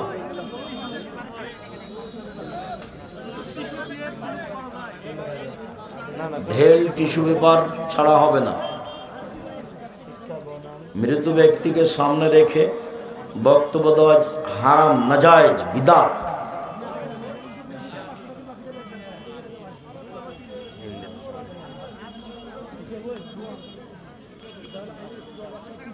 বন্ধকি জমি চাষাবাদ করে খেলে কি হালাল হবে? বন্ধক হারাম। লিজ জায়েজ, খেয়ে শেষ। ভাড়া জায়েজ।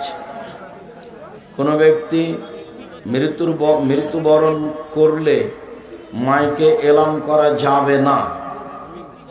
আমাদের এদিকে মাহফিলের কমিটি কসমেটিক দোকান নিষিদ্ধ করে না, করতে হবে, আমাদেরও করতে হবে। মৃত ব্যক্তিকে কোন দিক দিয়ে নামাতে হবে? যেদিকে পা থাকে সেদিক দিয়ে, যেদিকে পা থাকে সেদিক দিয়ে, দক্ষিণ দিক দিয়ে। ইবলিস আল্লাহ তাআলা লম্বা করে লিখেছেন তো সেই জন্য পড়া হলো না। হুজুর রাসূল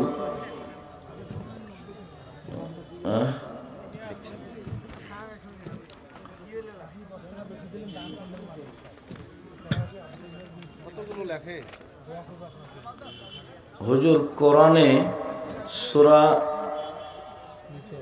নিসায় সম্পদ বন্টনের ক্ষেত্রে কালালা শব্দটি ব্যবহার করা হয়েছে। মূলত এই শব্দটি কি? আরবি শব্দ, ছেলে মেয়ে নেই যার। হযরত উসমান রাদিয়াল্লাহু তাআলা জুমার আজান, হযরত উসমান রাদিয়াল্লাহু তাআলা জুমার 2 আজান চালু করে কি বেদাত করেছেন? না, ওটা ইজতেহাদ, তুমি করলে বিদাত হবে। তখন প্রয়োজন ছিল ইজতেহাদ করেছেন, এখন আর প্রয়োজন নাই, মাইকে আজান হচ্ছে, ইজতেহাদ শেষ। তুমি যদি 2 আজান দাও তাহলে তুমি বেদাতি, আর বেদাত আমল করছো। সেই কালে আব্দুল্লাহ ইবনে ওমর ওকে বেদাত বলেছে। শায়েখ পীর মানা যাবে কি যাবে না? গরু ছাগলের প্রসাব কি পবিত্র? জি, ও তো বুখারী মুসলিমের হাদিস। মাযহাব মানা যাবে কি? মাযহাব মানলে কিয়ামতের মাঠে যদি আল্লাহ বলেন যে ইমাম শাফি তুমি কি কাউকে বলেছিলে যে আমাকে মেনে চলো, তো ইমাম শাফি যদি বলেন না, তখন তোমার কি হবে? বিচারের মাঠে যদি ইমাম আবু হানিফা রাহিমাহুল্লাহকে আল্লাহ বলেন, ইমাম আবু হানিফা তুমি কি কাউকে বলেছিলে আমাকে মেনে চলো, যদি ইমাম আবু হানিফা রাহিমাহুল্লাহ বিচারের মাঠে বলেন না, তাহলে আপনার কি হবে? গাজওয়াউল হিন্দ সম্পর্কে আপনার কি কথা? হিন্দুস্তানে যুদ্ধ হবে, হাদিস নাসাই সহি। আমরা 4 বন্ধু। শেষ হয়েছে তোমার কাজ মাসুম? আমার বাড়ির পাশে হানাফি মসজিদ প্রায়। আমার 4 বন্ধু মরুভূমিতে কেবলা নির্ণয় করতে না পারায় 4 জন 4 দিকে কেবলা মনে করে সালাত আদায় করেছে, কোনো সমস্যা নেই, হয়ে গেছে সালাত। শায়েখ আমি খারাপ কাজ করিলে আমার আম্মু কিছু বলে না? তুমি তোমার মাকে খালা বলে ডাকো, সব না। ইমামের শেষ বৈঠক আর আমার বা মুক্তাদির মধ্যবর্তী বৈঠক, সেক্ষেত্রে মুক্তাদি কি তাশাহুদ? হ্যাঁ, সালাম ফিরা পর্যন্ত মুক্তাদি শব্দ বলতে থাকবে, আত্তাহিয়াত বলবে, দরুদ পড়বে, দোয়ায়ে মাসুরা পড়বে। ইমাম যখন সালাম ফিরবে তখন উঠে যাবে।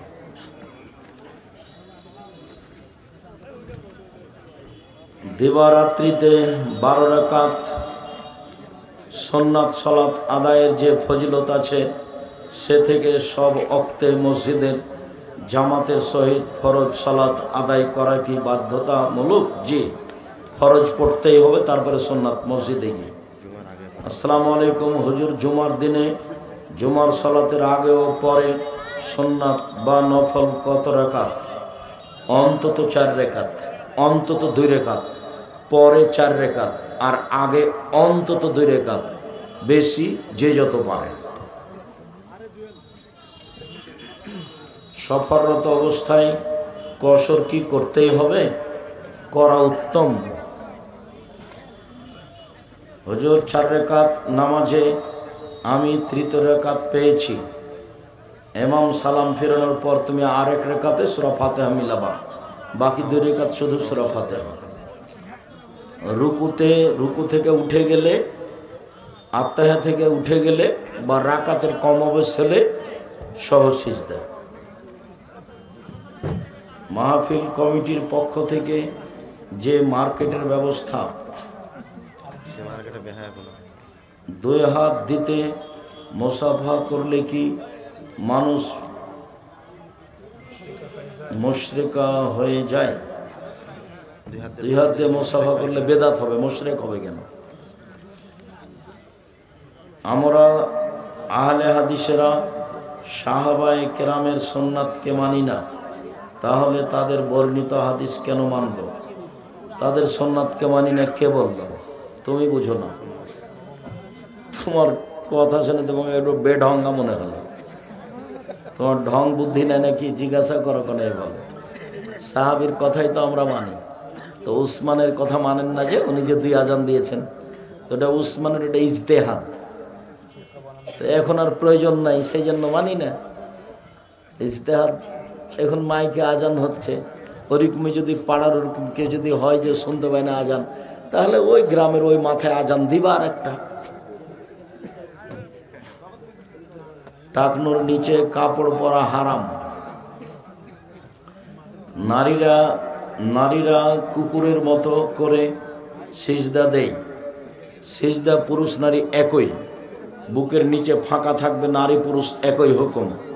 এই কথাটা ওই সিজদার সময় বলতে হতো, তাড়াহুড়ার করে ছেড়ে দিয়েছে।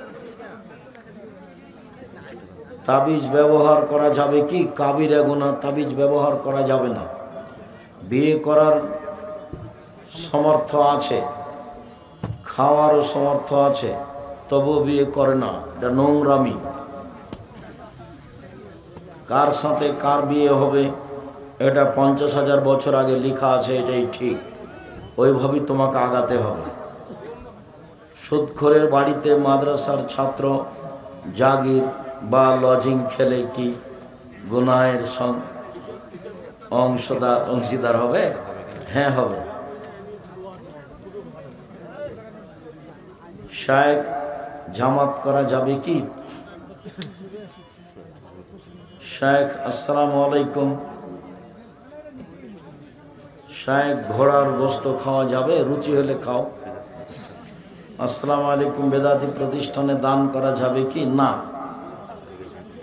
বেদাতির প্রতিষ্ঠানে দান করা যাবে না। আমাদের এলাকার হুজুর তাবিজ বিক্রি করে, ওর পিছনে সলাত হবে না।